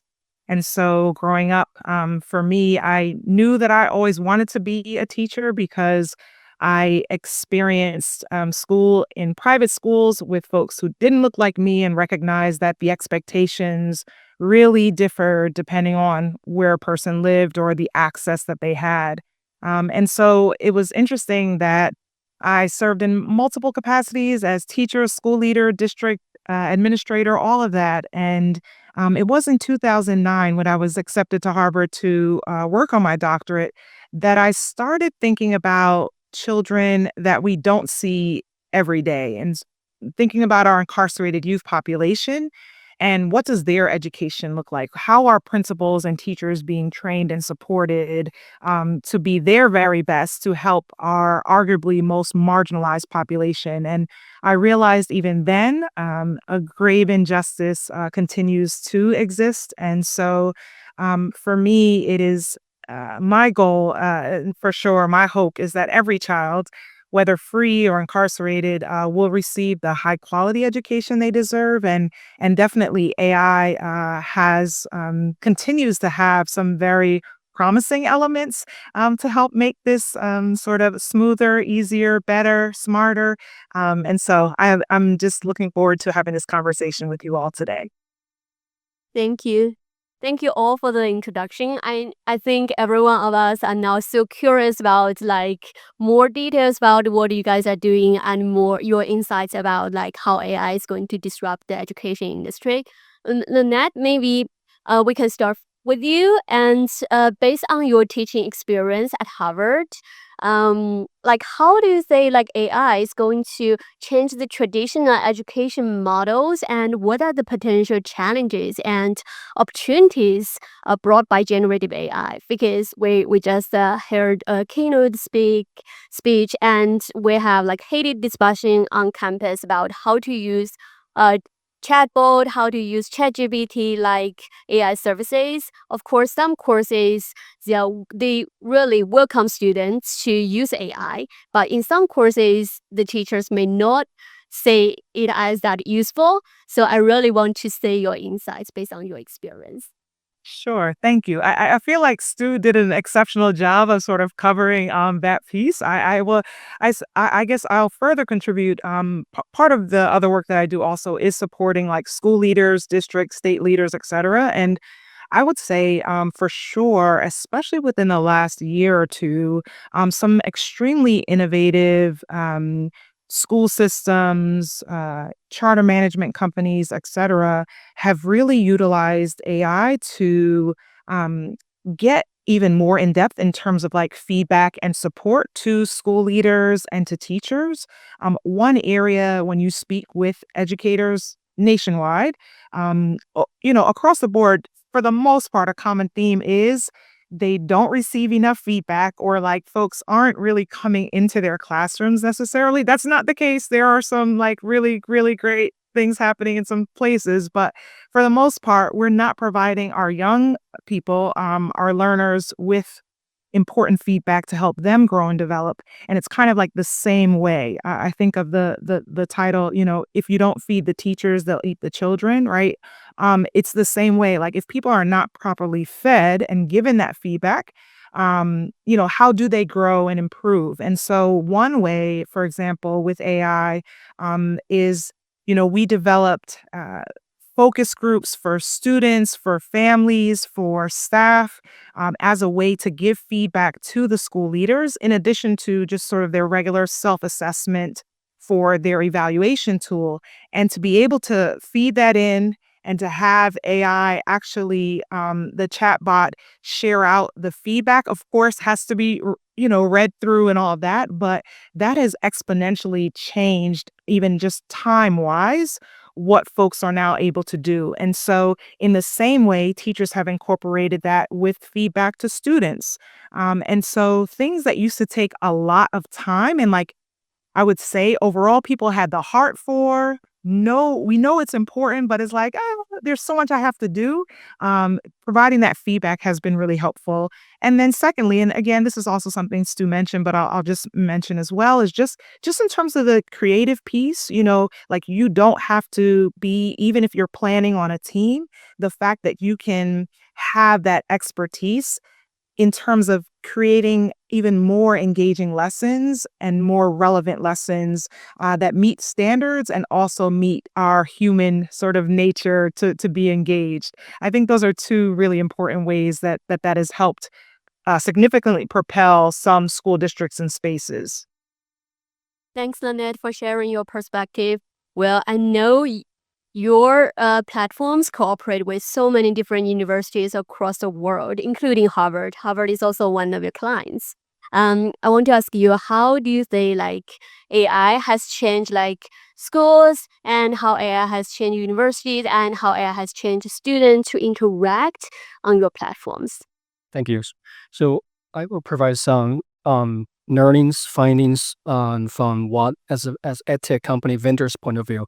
So there are two fundamental things we're trying to address. One is that for students, you may know that you have a lot of questions, mostly at nights and weekends, when humans are not available. Okay, so for the institution, they have a challenge where it's difficult for institutions to maintain and retain the knowledge of those peer tutors, peer advisors, and mentors, because especially it's so true in the 2-year community colleges in the US and Canada. And because there's such a quick churn every 2 years.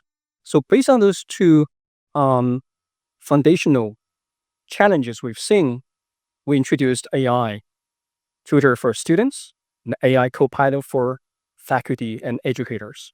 So here are some findings we discovered over the last 1.5 years. So we introduced our first AI tutor about 1.5 years ago. What happens is that the moment we release our products, we've seen drastic increase in the engagement from the student side. So from today, if we look at today, about 12-month period of time, our usage of AI tutor is almost 10 times. So that means our queries every single day, every single hour, minutes, it's just from last year this time, it's increased 10 times. Okay. What also means is that it actually helps augments human tutors, human teaching, because students, I found that able to interact with AI maybe more freely, more intimately, because AI has no stigma. So students willing to talk to the AI working any point of time. And that actually drives for them to seek for help for the human tutors. So I see AI is now replacing our humans and teaching and learning. It's actually augments. It's really complementary to that. Now, from the teacher's point of view, educator point of view, in the beginning, we have a lot of fear, strong fear. Okay, what will happen? My intellectual properties, actually, Stu mentioned that our working contents, it got stolen. What happens if student use it for cheating? Now, what we have done, a couple of things, is how about this? How about we give you more of a private instance, a well-guarded environments for faculties, institutions to upload, ingest your contents. It doesn't matter what kind of formats of your formats. Could be video, podcast, text files, anything, right? We take it, we process that, and actually also incorporate your teaching style. Every faculty members, educators have their own way of teaching. How about we take that instruction and create an AI assistance so that this AI bots, AI assistance, is course-specific, curriculum-specific to that course, to that faculty members. So this way, it, one, solves the problem of IP. Second, it creates much better engagement from the students, because now the students, instead of go to ChatGPT, Clues, to ask for public contents information, they can have a more private, proprietary, content-specific instance to ask super hyper relevant information. So that's what we found. And lastly is I think I'm so glad to see Harvard's experiments there. So we also discovered something. We start to releasing. We combine all the frontier models in one box, including your own proprietary models, because we have our own light footprints models. And also, any schools, we encourage every single schools we work with to come up with their own instance, their own light footprints or LLMs, so that you can incorporate all of them into one box, so that it can provide an unbiased point of view. And now we see the students use that every single day because they can fact check, they can get broader perspective as one single instance. So that's something we have discovered so far. Thank you. Yeah.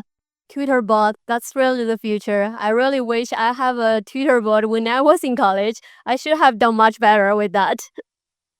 Aria, you're also a founder. After hearing Will's sharing, I'm really curious about your perspective about how AI and technology help with your business and education. For my business, technology and AI has benefited me in various ways. One way technology and AI has helped me would be that it gave me easy access to meet with investors and also create a business plan and pitch deck.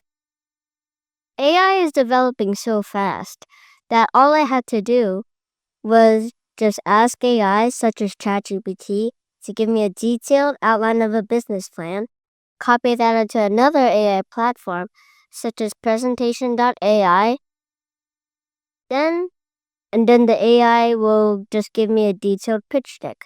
Then all I had to do was write a cold email to the VC investor with the pitch deck and business plan attached to it. AI has also prepared me for the pitch call itself, since I've never had such a meeting with a professional investor before. Even though my father already knows what these investors would be asking, he's very intentional about having us utilize all available technology with our own effort.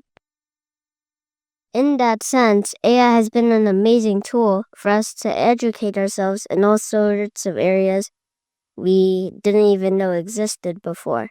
So that has been very helpful. Second,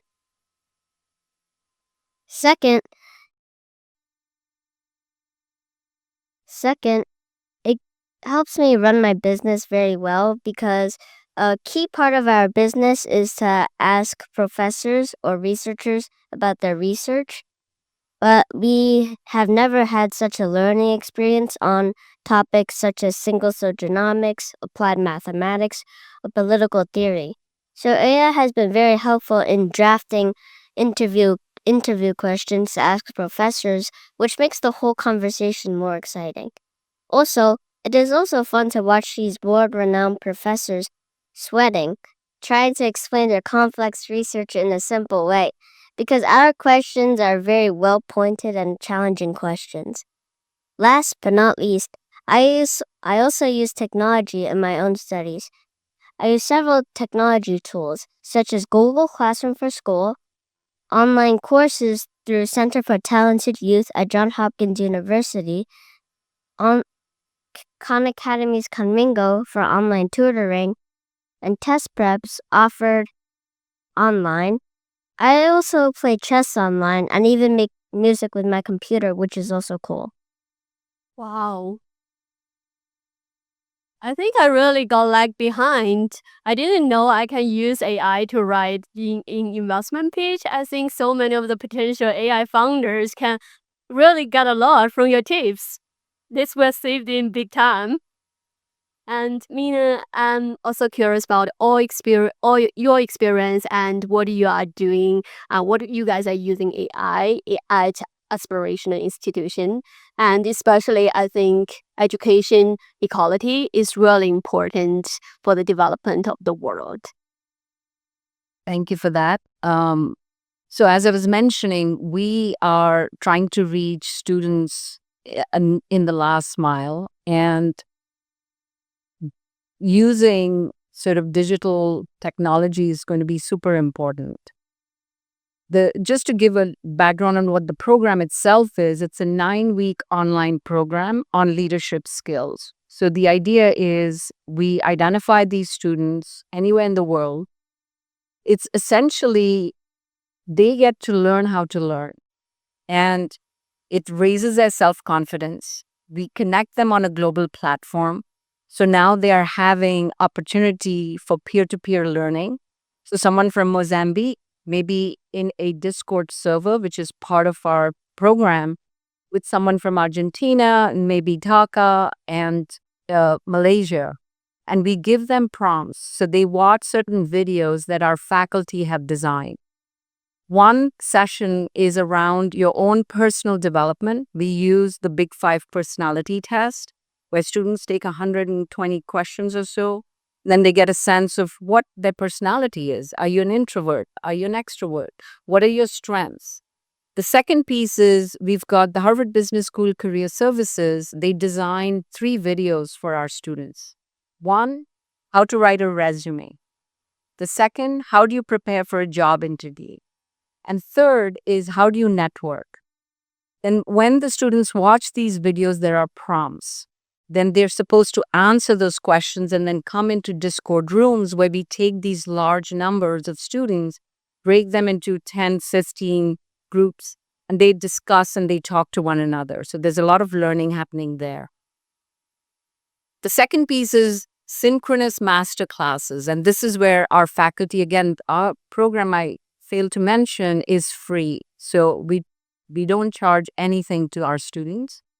The second piece is synchronous master classes, where we have reached out to our faculty who generously give 90 minutes of their time on any topic that they are expert in, and they speak to our students, and students just sign up. They have to take at least one master class, but we give them access to about 12 or 15.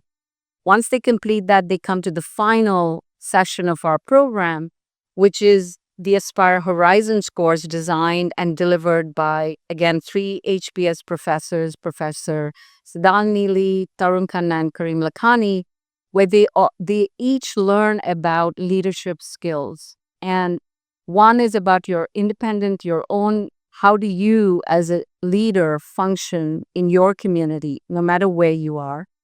The second piece Professor Khanna talks about, and this comes out of his own research and teaching, which is understanding contextual intelligence.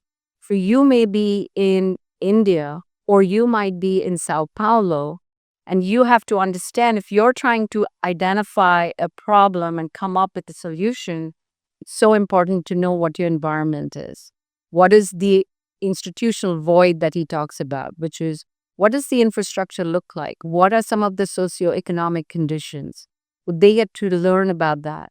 And then the third piece that Karim Lakhani educates our students is how do you use AI and the various generative tools that can help you in whatever problem you're trying to solve.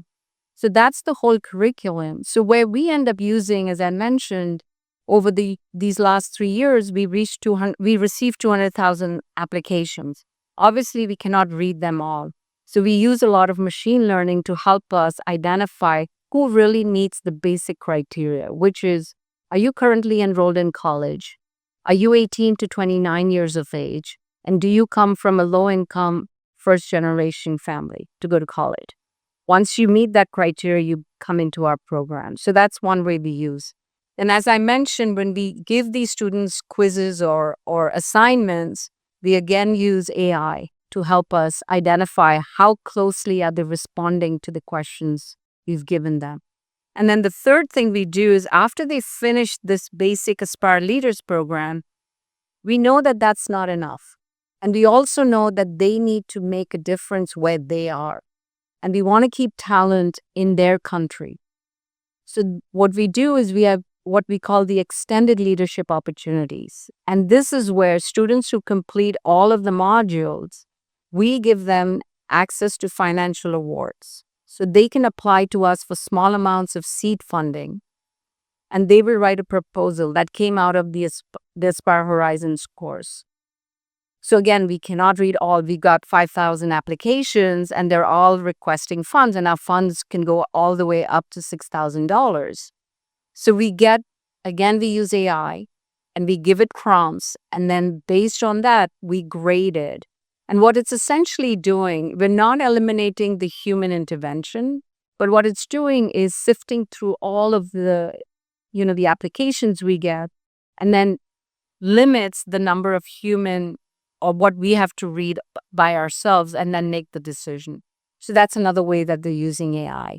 We also use AI in using Intercom, which answers questions so that we, again, don't have to answer. So, just this year we had about 15 or 17,000 queries, and 65% of those was answered by Intercom, which is the chat program. And where we're going sort of in the next year, and as we all know, technology is changing so rapidly. So challenge for us is going to be resources, financial resources, people who have data science background who can help us. I'd love to learn more about, the tutoring, because one of the other things we do is the mentorship program. So we're building regional mentorships for our students so that, again, there's human connection. It's not just all about online, because Coursera does it, Udemy, edX. There are all of these online. But what is unique about us is connecting to world-class faculty, peer-to-peer learning. And one of the challenges is the language, because right now all of it is in English. So I just want to briefly show one of the things Professor Lakhani's been working with. He's the director of DCube, which is a new lab started at the business school, Data, Digital, and Design. And they are helping us, look at sort of building his avatar. And I just had a quick sample that he shared with me, and I wanted to show it with you. And we're hoping that this will help us access more students. Sure, let's watch. 我叫 Karim Lakhani，Gen AI 可以成为您的合作伙伴，为您带来灵感，超越您自己可能想到的。首先，让我们向 ChatGPT 征求关于我们要推出的前2款产品的意见。我之前做过一些产品研究，所以我讲从哪里开始。所以我们的建议将基于我们迄今为止所做的研究，让我们根据您迄今为止所做的工作，根据数据分析的趋势推荐我应该推出的前2款产品。A couple more languages. I'll just show maybe just a prompt, just so you can see. It's just in. Hola, me llamo Karim Lakhani. Gen AI puede ser su socio para generar ideas inspiradas más allá de las que se le puedan ocurrir por su cuenta. Comencemos pidiendo a ChatGPT su opinión sobre los 2 primeros productos que lanzaremos. Anteriormente hice una investigación de productos, así que empezaré por ahí para que nuestras recomendaciones se basen en la investigación que hemos hecho hasta ahora. Sugerimos, teniendo en cuenta lo que ha hecho hasta ahora, recomiende los 2 primeros productos que debería lanzar en función de las tendencias en el análisis de datos. All right. Thank you so much. Wow, this is very impressive. I saw so many people taking out their phones, taking pictures and videos. Actually, I want to ask a follow-up question on behalf of the students, especially those from low income, like first generation college students. Since AI is doing the first screening of the applications, like what's your advice for them to prepare for the application in the first place? Yeah. So, the application actually, honestly, is very simple. And if they answer, like I mentioned, those three basic questions or four, they pretty much get in. But I think the other question that would, where we imagine our students can learn from AI, as I was mentioning in the Aspire Horizons course, when they go through the three sections on leadership, contextual knowledge, and using AI and digital tools. At the end of that, the students are asked to design a project, like a capstone project, which they then present to us for awards if they want to receive funding. So the project has to take everything they learned in our course, and they have to go into their own community and find a problem, an intractable problem, and come up with a solution based on what they've learned.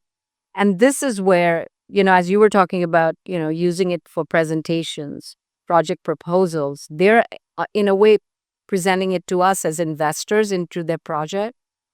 What I would encourage them to do, yes, use AI. And we all know it's a tool, it's a co-pilot. What's going to be super important is the kind of questions you're feeding it. And I think Ethan Mollick, who's another professor who's spoken to our students in one of the master classes, talked about is use it as a chain of commands when you're trying to find a project. So just asking one question and seeing what it generates is not sufficient. It's like if you're sitting in front of a teacher or your faculty or even your parent, and you're trying to get to the bottom of a question or trying to understand something, you're not satisfied with just one question. You have to have multiple questions. You've got to continue to ask better questions to then get to what the result is. And so we tell our students, because again, the issue is they'll just copy, and we can find out if they just put something in ChatGPT and got the response. And we can also tell them find out what's plagiarized. So they have to be smarter than what the tool they're using and be able to engage with it. And I think the other thing I would say, the second thing that's most important is you can't rely on it fully. The kind of knowledge you get by going and talking to people, like when we say go find a problem in your community, AI is not going to give you the kind of granular nuances in the problem you're looking for until you go talk to people. You're trying to solve a problem, for example, of clean drinking water in the slums or the favelas in Sao Paulo. You will not know why the water that the government is providing at the outskirts of the slum, by the time it reaches someone's home, is contaminated. ChatGPT is not going to give you that answer. You've got to go there and talk to people and ask them, what was your behavior when you went to take water out of the tank? Did you put your dirty whatever bucket or pitcher in it? Was your hand clean? If you don't have like running water, your hands are not sanitized. You are then contaminating all of the water. You would not know that until you go talk to people. So I think it's very important that you don't become a slave to AI. Yeah. Thank you for the sharing. I think I want to expand the topic a little bit because we've been talking about digital divide for decades, and now here's this AI divide. That's why it's like AI is so important, and that's why we should be cautious about how AI should be deployed.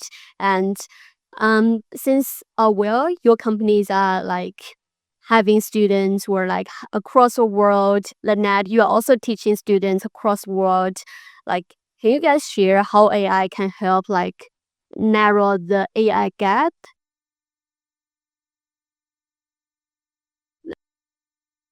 I for sure I think AI is probably the most important catalyst to bridge the gap of education, whether it's in time, in terms of resources.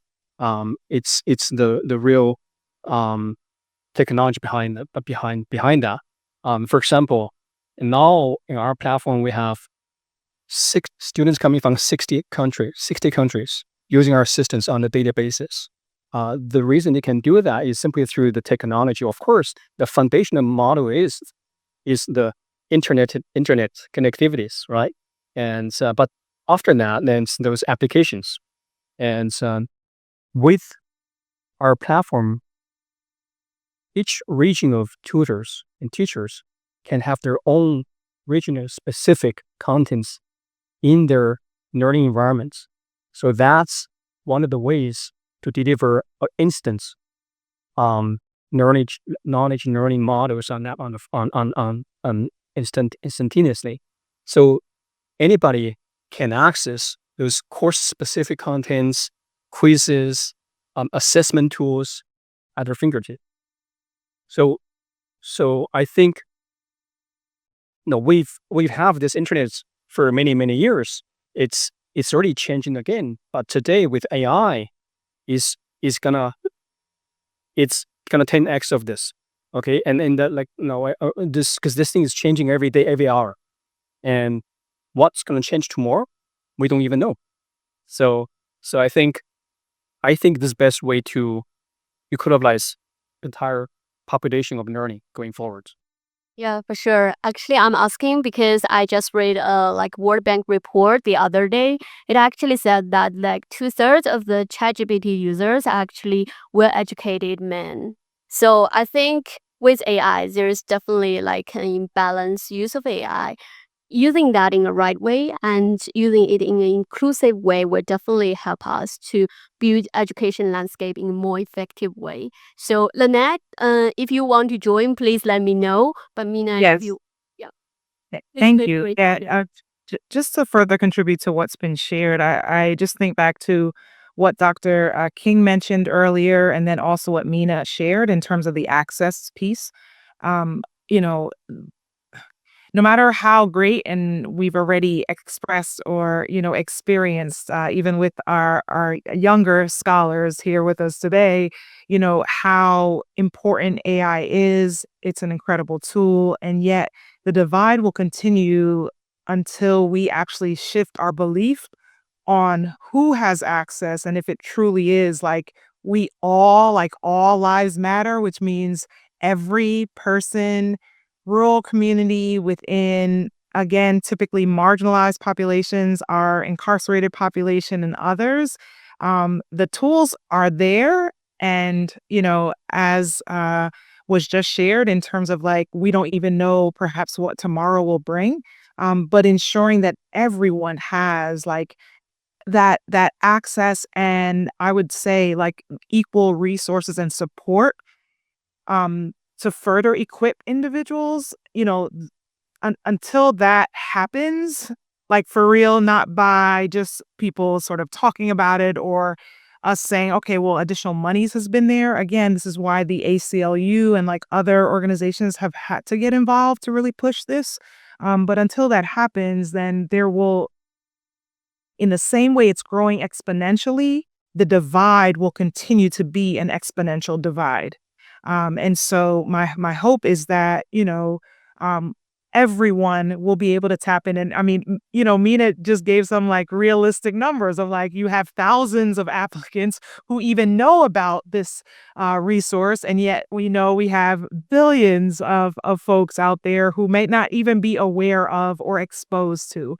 So I think just ensuring that everyone, to the extent possible, is aware of it and has the access and support, I think it'll be a great thing for everyone. Yeah, thank you, Lynette, for your sharing. I want to pivot a little bit to the business side of things because there are 3 founders in the education industry here. And Ariel, maybe I'll start from you. What advice would you give to other people if they have an idea to start a business? I would have 2 pieces of advice to give to other people who are thinking of becoming entrepreneurs like me. One is that you need to know how to be able to use technology, Because if you don't know how to use technology, all this wonderful technology and AI will be meaningless.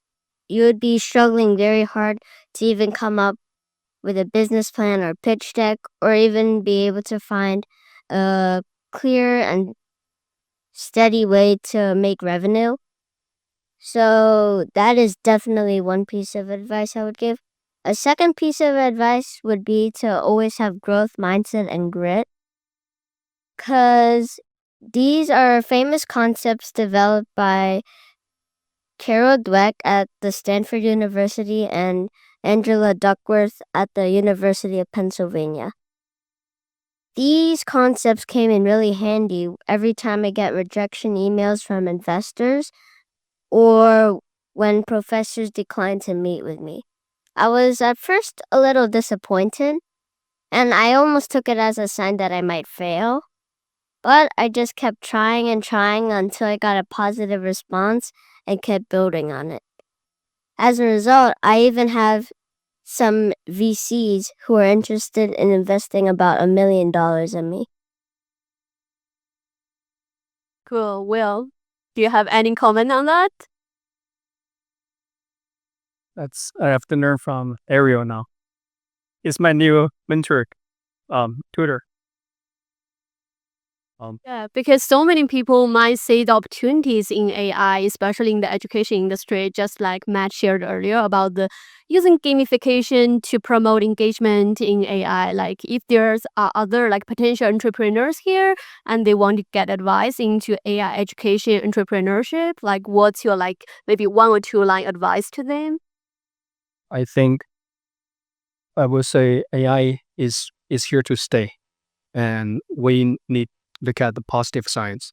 There is some negative sides, yes, but overall, look at the span of history. When we introduced calculators back then people are free, but now calculators not a thing. AI is the same thing. Will continue to grow, and I encourage everyone to really learn its foundation. And for example, we'll say this, right? And now the answer is coming for free almost. You can ask any questions for free. But now the question is, how you come up with that question? So we still need to encourage everyone to learn the foundational ideas, keep this critical thinking. And I highly encourage everyone to think this through, whether you're the parents, or the educators, the students. Lifelong learning is always a thing, especially true in this AI age, because next day is a new day. I don't want to say that. Keep learning. Sure. Mina, you're also the CEO. Yeah, So what's your advice? I agree with. Sorry, I agree. And, Ariel very nicely said the growth mindset and technology. And yes, they're here to stay. I would add a couple other things that we've seen as a startup. One is to not be attached to your idea. If it's not working, be okay with letting go and pivot. So being sort of very agile is going to be an important piece if you're starting a company, no matter, how big or small it is. And the second thing, from my own personal experience, and I've had, 30 years of work experience. I was an architect for a while, and then I sort of transitioned into education. And all along, I've always found collaboration has been super important to me. I always learn from, no matter how much experience you have, how old you are, or what background you come from, there's something to learn. And the more you can bring in diverse thinking, diverse mindsets, whatever you're trying to solve is going to be, you come up with richer questions and you have a better solution. Thanks. We've covered a lot of important aspects of AI education here, like the business side, the ethical side, like AI inequality. Now the time is up, but I want to ask one final question. It's like, if there's only one key takeaway you want the audience to remember, can you give us like one line key takeaway to the audience here? Thank you. Maybe Will, you can start. Okay.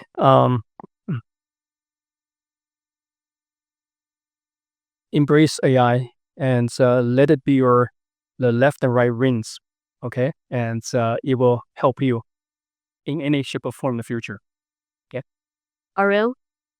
One key takeaway would be that you need to be able to clearly discern whether technology and AI is helping you or harming you. Because since we all have the same amount of time each day, you have to be able to know whether you're wasting about your whole life with it, or you're using your time wisely and you might also become successful. I think for me, it's learning. No matter how old you are or how young you are, you're constantly going to be learning and not be attached to feeling that I know it. Lynette? Um, I would say let's further empower our traditionally disempowered folks with the power of AI and what that can do for global collaboration. Well, thank you so much for your time. Thank you. Thank you, Jen. Thanks for the exciting panel that you have provided us. And thank you so much, everyone, for your wonderful presentation. And thank you, Ariel, for spreading the anxiety that we all have now. I think that he definitely did a great job. And well, I think actually, Elijah, we might need you to do another keynote to really stress on how you are doing the parenting education. Like this is, I think everyone was shocked with Ariel's presentation. So thanks again for the anxiety that you spread around. So next, we're going to jump to our final panel, which will be led by one of our representative from NYU, a good friend, and also a social media influencer. So, Ethan, welcome to the stage and welcome the young entrepreneurs to join you.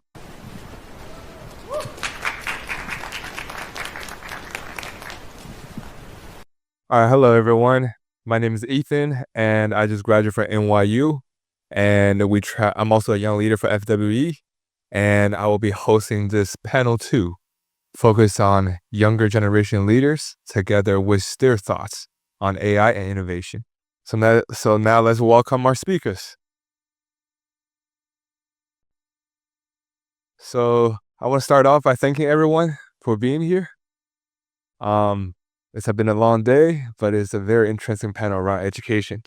So the main topic for our panel is next generation and young leaders in innovative education. So all of us actually have some sort of experience around AI, technology with the intersection with education, since we're all students, right? So now let's start off with some brief introductions. So first on my left is Frank Zhou. He is also the president for Harvard College China Forum, one of our co-hosts today. And I also want to sincerely thank him, and let's give him a round of applause for putting this all together. There's a terrific team behind all of this, who's worked tirelessly. So thank you to them as well. So the second one on my left is Sophia Schleicher. She's a project coordinator at DKP, Civil Learning Institute, and Project Zero at Harvard. And you can give a little bit of more introduction about yourself. Sure. So thank you for the invitation, and thank you to Dr. Cheng really for organizing all of this. I graduated from the Harvard Graduate School of Education last year from the Master's in Learning Design, Innovation and Technology, and I have some background in neuroscience before this. So I did my bachelor in England. And yeah, happy to be with all of you today and expand some thoughts. So our third speaker is Kira Mo, who is also currently an undergraduate senior here at Harvard College. She is the co-president for WeCode, the largest women pre-professional coding student organization. And she also have done a lot of interesting stuff in the intersection between coding, education, and AI. So you can give a little bit more about yourself. Thank you. Yeah. Okay. Really, again, honored to be here. Thank you so much to the organizers. I am a senior at the college. And We Code is the largest woman in computer science, woman in engineering conference in the world, and we're expanding to be a digital platform for community as well. So we're all about that mission. On campus, I'm also lucky enough to help teach CS50, one of the head teaching modes. Yeah. Thank you, Kara. And I also want to introduce Ke Hangzhu, right? And he is a PhD candidate at Harvard, also a research fellow at MIT Sloan. One thing that's super interesting about him is he recently published a paper, and his paper is actually went viral on the internet, getting reposted by people like Paul Graham from Y Combinator, from many very prestigious investors, entrepreneurs. So, Mike is to you.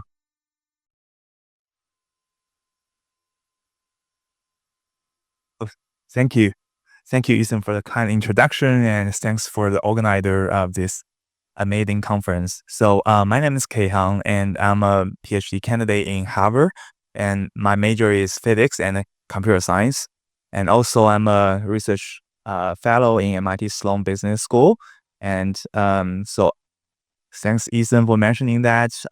We recently published a paper called Automate Social Science, where we use language model both as scientists to have hypotheses, design experiments, and as a meanwhile also act as a participant, human subjects, in this kind of new game or mechanism. So basically, we want to use language models to automate away the two major roles in social science study. One of scientists, the other is human or subjects.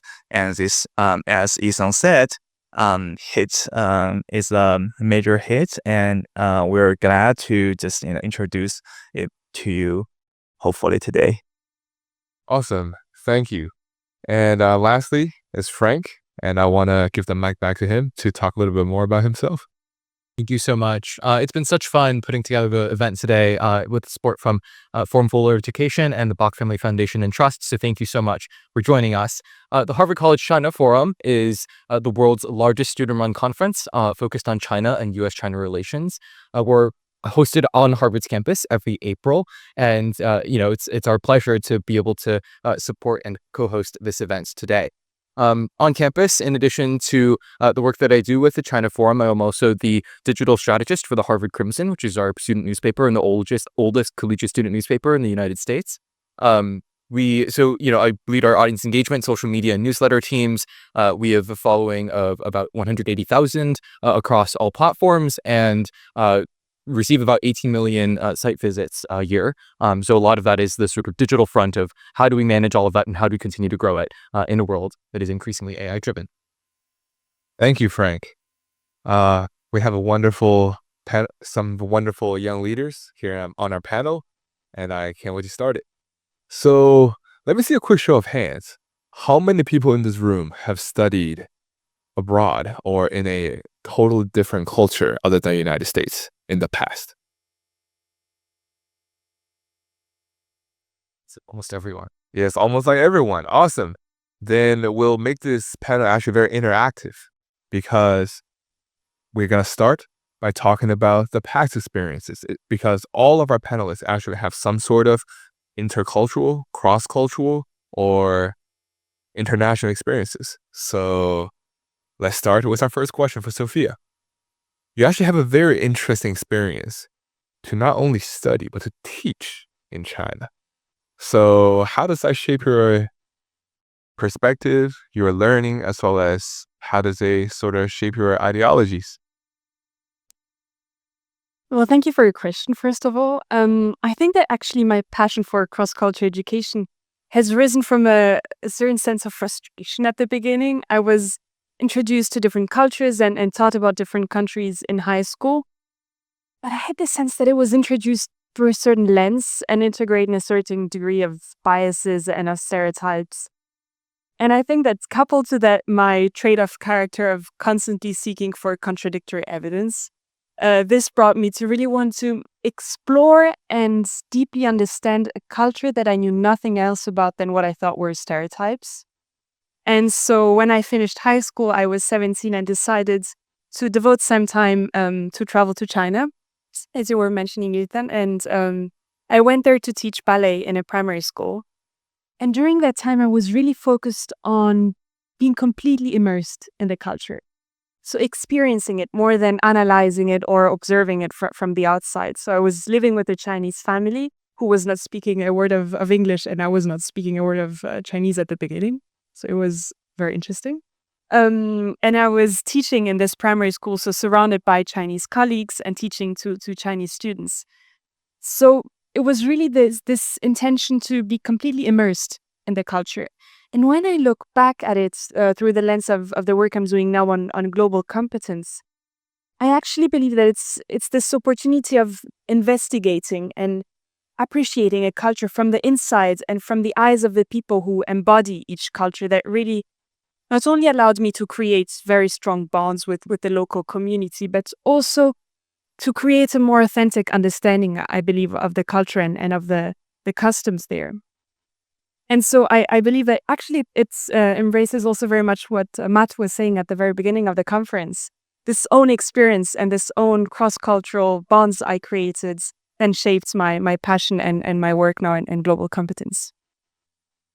Wow, that's a wonderful response. Thank you. And also, Frank, there's one thing that's very interesting about your background is you actually moved 11 times across different schools, cities, countries, etc., right?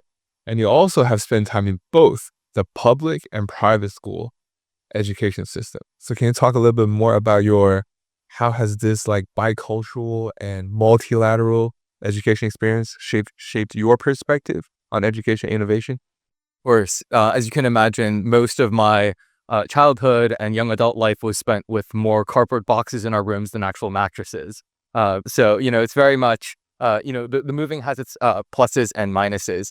I've gone to public school for 8 to 9 years in the United States, for 1 year in China, in a public school that's sort of on the outskirts of Hangzhou, about a 3-hour drive from the center of the city. I've also gone to public schools in North Carolina, New Hampshire, Texas, you name it. And of course, entered private school, both Harvard as a private university and private school in Massachusetts for a piece of my high school as well. So a lot of that feels intensely sort of disjoint, right? You see pockets of educational values, educational institutions that have vastly different levels of resources.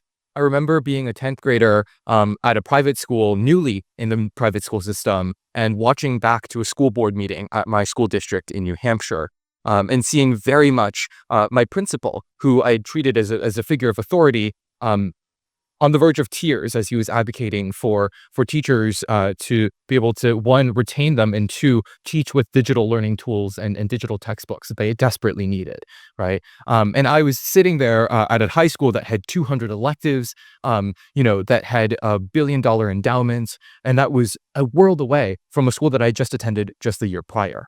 And so, if nothing else, seeing the vast differences in educational resources across the United States and within China has sort of shifted and animated the work that I try to do in China Forum as well, right? So much of it is about bridging conversations that otherwise would never happen, especially in an environment that's increasingly tense. And it's part of it is about reconciling the disjointedness that I've felt throughout my educational experiences and trying to bridge some of those gaps one conversation at a time. Well, this is an amazing thing that you're doing right now to bridge those gaps to different forums, to the work that you do, and potentially we can't wait to see more in the future. Yeah. And now let's move on to Kira. So we have been talking about geographic location, diversity in terms of where you move around, like Frank. But now we want to talk a little bit about interdisciplinariness, right? So Kira led the largest student-run women coding club here at Harvard College. But meanwhile, she spent a lot of time in theater and arts. So can you talk about your personal journey of how it led you to co-lead WeCode and engage in fields like theater, poetry, and robotics? Of course. I love the arts. I love being in the theater and poetry. And so it was really more of the kind of magnetic field of creating and looking at a canvas, looking at a piece of paper and thinking, what can I do here? How can I create and really push those boundaries in my own practice, but also in collaboration with creatives everywhere. And so that practice, that experience really does motivate my work in technical teams. At the same time, I'm really interested in robotics, in engineering, and also widening the access and inclusion to those spaces. When I work with teams and work with people, I realize then that it is not, perhaps just the skills or the experiences that we embody, but also the voice and the vision and the style. Working with people in, say, theater to bring a show to life, to encounter an audience and make sure that every single person in the seat doesn't see actually just one story or one contribution, but also just a world of different perspectives, encountering different perspectives. And so that's kind of an abstract mission that I was really excited to apply to, say, the satellite team here, which is, building an engineering CubeSat to send to space, but also WeCode, where we're not only in Harvard College, actually, but also encountering 180 colleges across the world. We're an international community, and being able to lift everyone's voices up, women in tech, and really have stories resound and connect to say, you have a space in tech, have a path here, and can forge your own identity and your own voice through this is really quite important to us. Yeah. That's very interesting. Forging your identities through coding. Wow. And which sort of leads to our next question for our Kehang, right? Yep. And so you do a lot of really advanced research around LLM. Not advanced, more very public. But it's good enough. And but your research is not advanced. Yeah. So your research focused on the innovative use of LLMs. So can you share about your personal journey and what led you to explore using large language model agents as proxies for human beings? Yeah. So it's a really good question. When ChatGPT came out, like earlier last year, we are all use it as like chatbot. It's like question answering type. Like I have a coding question, I have like some math question, and I type in the question, it give me the answer. But when it come out to us as like research fellows in business school, we view it as, oh wow, that's a testing tool, testing bad for a lot of interesting things. Imagine tomorrow you have like a very important conversation with your client, or you have a very important conversation with your kid about whether we should use computer or make it or play games tomorrow. Usually you will practice in your head, for a few times, like what should I say, and you can only imagine in your mind. You cannot practice it. You cannot grab your son, your client to the background. Hey, let's have a practice, because once you did, that changed everything. Like the memory is in their mind. You cannot remove it. If you perform really, really bad, then the consequences are there. However, as research fellows in MIT B School, I think maybe it's a chance to have a real practice. You can you can prompt the language model, the ChatGPT, to be that person, the client, your child, or someone you will have conversation with. And instead, you can play it multiple times. Even if you just did one time really bad, you can just hey, let's start over. But you cannot talk to a guy, hey, we have a really bad time simulating this, please forget about this, delete your memory, let's start over. So I think this is a core idea between in our highly as Isang said, get really popular in Twitter. We treat this language model as people, so they can play simulate a lot of the times, and instead of like we grabbing real people to run real experiments. So Frank, how have you seen those real advancement in LLM as well as other learning tool that like Kira that mentioned have impacted student here are at Harvard since you're a current student? Sure.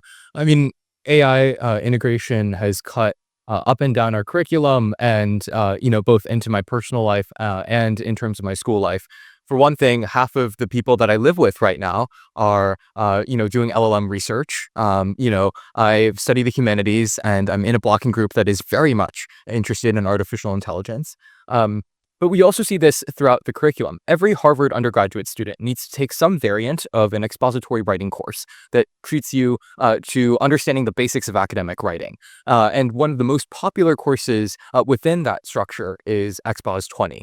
Just this fall, XPOS 20 has has enabled students to use chat models as a sort of point counterpoint system, offering up counter arguments to challenge their sort of established theses and their lines of argument. Offering up opportunities to play devil's advocate, if nothing else. And this is an example of precisely the educational implementation that Stu was mentioning earlier in our programming today, right? That it's increasingly critical to acknowledge and embrace the use of AI in education and treat it as a constructive tool. The Harvard Medical School has piloted an AI in healthcare month-long course that is the first of its kind at any medical school. The Harvard Faculty of Arts and Sciences, by far the university's most powerful school, has endowed a professorship in AI and created a sort of fund for AI-powered research.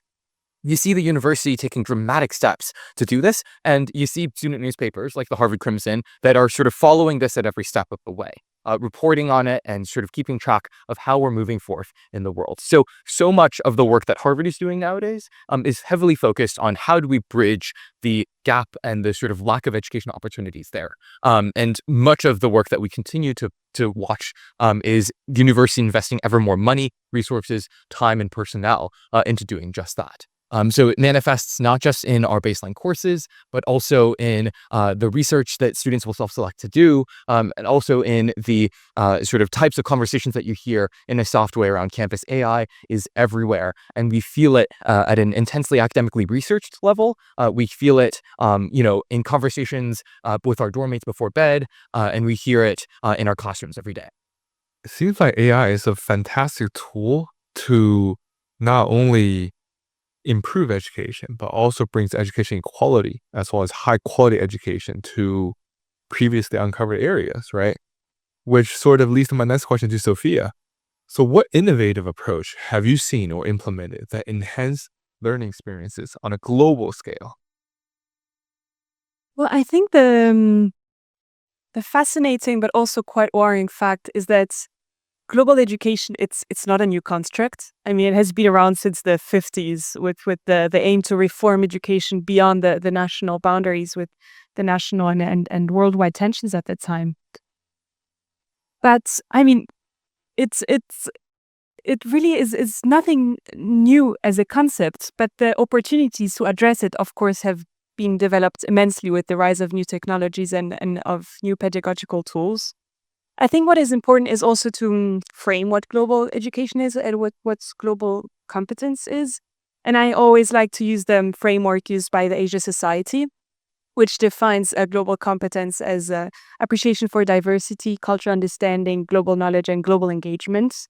And I think that when one takes those constructs, one can see how technologies can help not only build the knowledge-based understanding at a global scale, but also the opportunities to engage with each other. And I think that virtual exchanges are a perfect example of this, allowing not only to create this direct exchange that allows to transfer information in a very direct and in a very authentic way, but also to take part in this action taking that is an aspect of global education. So I think that virtual exchanges is one of the perfect examples that highlights these new technologies. But I think I also want to mention that if one looks at it through a more, I wouldn't say pessimistic, maybe a more realistic point of view, there's always a dual consequence in the use of these technologies, and it's really important to take it into account when designing the learning opportunities. Thank you. And one thing that Dr. Davis mentioned in her opening speech is that AI is for all and AI is for good, right? Which sort of leads to my next question for Kira. So through WeCode, you really focus a lot on increasing diversity in tech as well as availability in tech, right? So what innovative strategies are you implementing to enhance the learning and lower the access of barrier? Because that's also what is math doing regarding gamification, is to lower the access of barrier. So can you talk more about that? Thank you. Yeah. I mean, we see AI's impact everywhere, and it's going to continue proliferating. The question is not just the nature of AI, but the people who design it. Will it be, it has impacted everyone, very diverse, but do the people who are designing it, who are impacting it, who have a voice and have a decision in tech, the same? And currently it is not. Women are, representing only 11% of decision-making, executive positions in tech, and even lower for women of color. And WeCode is essentially a conference in a space trying to provide that network of connectivity so that, our attendees, as well as the people who are able to follow us and the resources that we provide, can actually see themselves first flourish in tech, but also be able to connect with existing professionals, women in tech, and really continue to shape the world out there. And so for the ways that we have been implementing this, we've actually been here for 11 years, and we've been constructing this 2-day conference around February. But a way of extending this, especially using AI and the tools, the internet and the social media, is to really reach out to women and professionals out there and create this online community year-round, inviting, international students everywhere to speak and to connect about their experiences, to offer each other resources and lift each other up.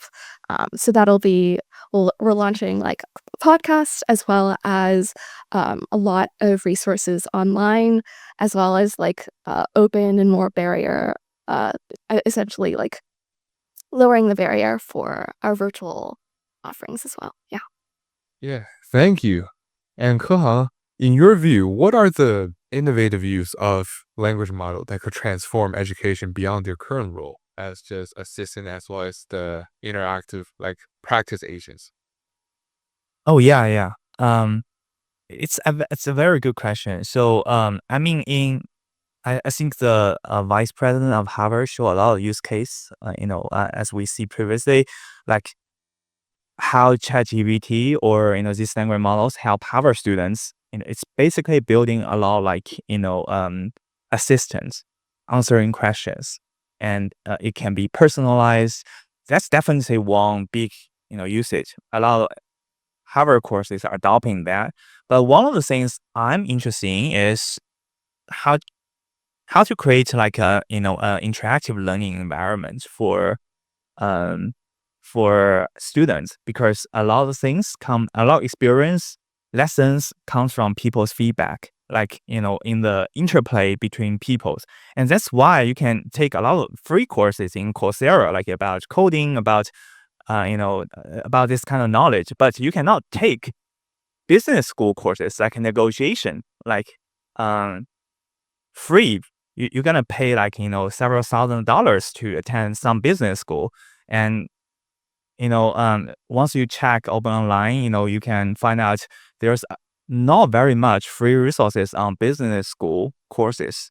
Of course, I think for us, we're trying to democratize this kind of business school type courses by creating AI agents that can interactively play with you this type of management games, leadership, even negotiation. So once you want to encounter, you want to practice your critical abilities like leadership, and having critical conversations with your employees, you can play it with some kind of language model agents instead of like, playing with your classmates, pretending to be that, employer.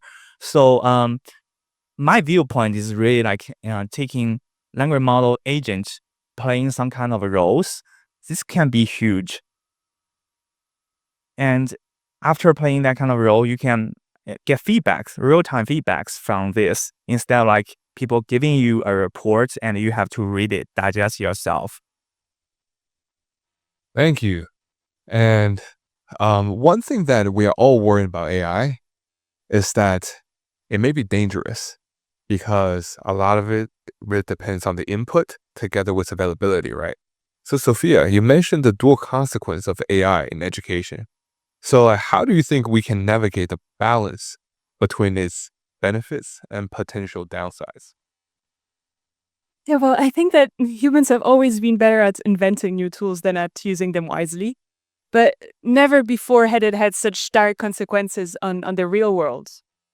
Of course, these are amazing accelerators and great amplifiers, but they amplify good practices and good ideas as much as they do with bad practices and bad ideas. And we had several examples of this. I mean, these tools can be a great opportunity to really empower teaching and make it more inclusive by making learning opportunities more accessible and more targeted to the needs of different learners. But the pandemic has also shown us how much the inequity can be raised in these situations. On the other hand, it can help super empower teachers to become really the designers of innovative learning experiences, but it can also disempower them to become more passive users of scripted lessons plans and of algorithms they no longer understand. And coming back to the theme of global education, it can help us surpass the barriers that are maybe the linguistic, the cultural, and the geographical barriers, but it can also sort us into echo chambers and insulate us from divergent thinking.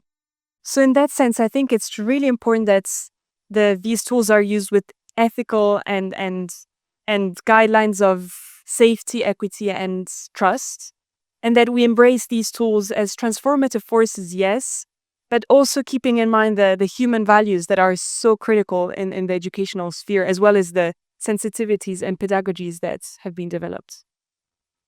Thank you, Sophia. And due to time constraint, I think we'll do one last question. And after the last question, we'll open the floor up to maybe 1 or 2 Q&A because I think we have less than 10 minutes left. So so let's go ahead with our last question to Frank. So what challenges do you foresee in integrating AI into global education, and how can we address them based on your perspective? For sure. I mean, Sophia's hit on some critical points there, right? About the both the tremendous potential and the tremendous downsides of potential sort of implementation in education. And we've seen today, the demonstrations from the Aspire Institute as an example of a powerful language learning tool that can cut across cultures, essentially sort of dramatically reduce the impediments of curricula that otherwise wouldn't be available in other languages. I spent much of my time in high school doing translation work for spaces like the UN and others who generally needed translators and found them in such short supply precisely because the sort of language barriers are so pressing, right? So AI has a potential sort of to bridge some of those gaps. In terms of dangers and challenges, I think one thing that we'll all have to contend with is how does it sort of shift student outcomes and the ways that students think about what curricula they pursue, what majors they pursue, and how they go about doing it. I don't know a single CS major right now who is studying CS at a rigorous, deep, thoughtful level who is not deeply afraid that they're going to become obsolete the moment they graduate. And that is a potential sort of huge huge point of anxiety for a lot of students as they head out into the job market and into the world. So we've seen folks like Matt who are trying to bridge the gap in earlier age groups. We've seen folks like the Forum on World Education who are trying to platform this dialogue early on. We've seen sort of forums and platforms at the student level, like Kira is doing at WeCode, to try to sort of make the supply chain more complete as we go. so much of it is going to come in the face of dramatic dangers. And if nothing else, it sort of is a call to action for us to continue our work in a steadfast way. Thank you, Frank. And let's open up some questions for the floor. You can just raise your hand. Any questions for our panelists?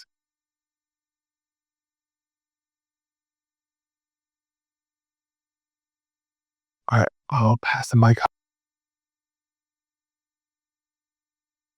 Yeah. So first of all, thank you very much for organizing this event. So it's very informative and educational. I'm a lifelong learner. I'm also a lifelong educator. So that's why I came here to hear our younger generations, how they think about AI and how AI could impact our education. This is also my passion. So to start off, what is AI? So what I heard from today is mainly natural language processing and using AI as an agent to provide real-time feedback. So what AI could look like in addition to these two models? So this is one thing that I'm very, very curious to hear from the panelists. Sure. Cool. Anybody want to take this question? I feel like Kira, Kaha, Frank, if you guys can, I'll take it, right? Is my mic back up? Yeah, I think ever since OpenAI released ChatGPT, right, we now define AI as that experience of a user and an AI, an LLM, right, a large language model kind of speaking to each other, providing that experience. But previously, and now I think the definition does expand to machine learning as well, just the simple ability of processing large amounts of data and being able to, glean patterns that could really help increase not just a person, a user, and a chatbot, but also a lot of the kind of data that we have to process everywhere. As to how it will help kind of a educational or a learning standpoint, I wonder if in addition to just something to speak to, something to provide text for, it will also enable us to really quickly get towards the creative stage immediately. In that, say, in the example of coding, right? Before it was very technical. I think Frank mentioned that the current training for coding or software engineers has to do with optimizing algorithms and being able to really understand every single line of code. Perhaps AI can widen the scope, include more people and more people's visions towards tech, and really enable them to immediately find that vision and really expedite that into reality. But then there are also quite a lot of risks, such as reducing cognitive load and reducing that essential friction that we all need in order to learn something. Yeah. I think it's an ongoing conversation. Those are my initial thoughts. Thank you, Kira. So is there any more questions in this days?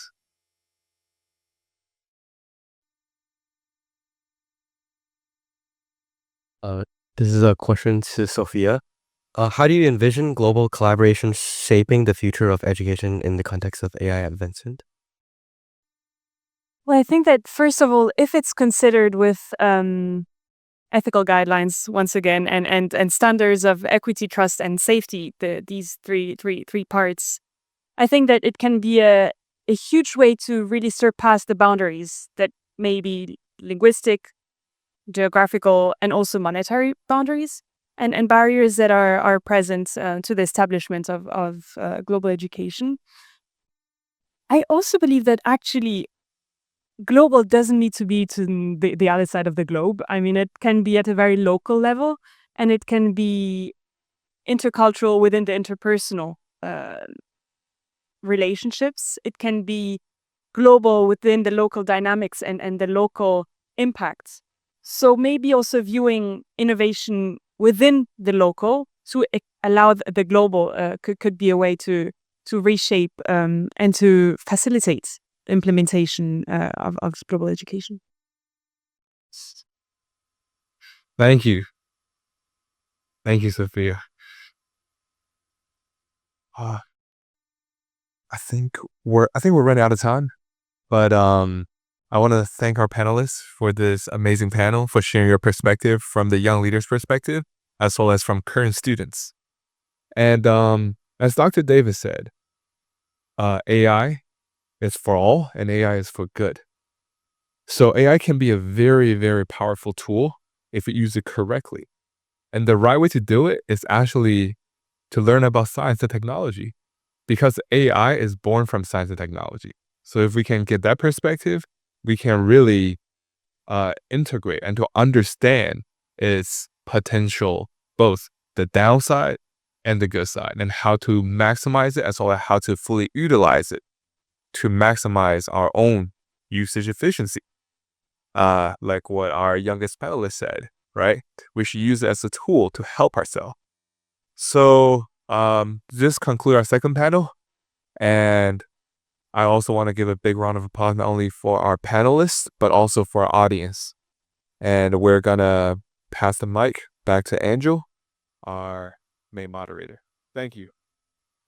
Thank you very much. Thank you, Ethan. Thank you, all the panelists. I think you guys have done a great job, and especially Frank, thank for running around and also being able to exchange your intellectuals with us. So finally, we will conclude. Thank you. We will conclude with the summary address by our dearest Arnie Karajian. So she is the Vice President at Forum for World Education, at the same time the Senior Director at HBS.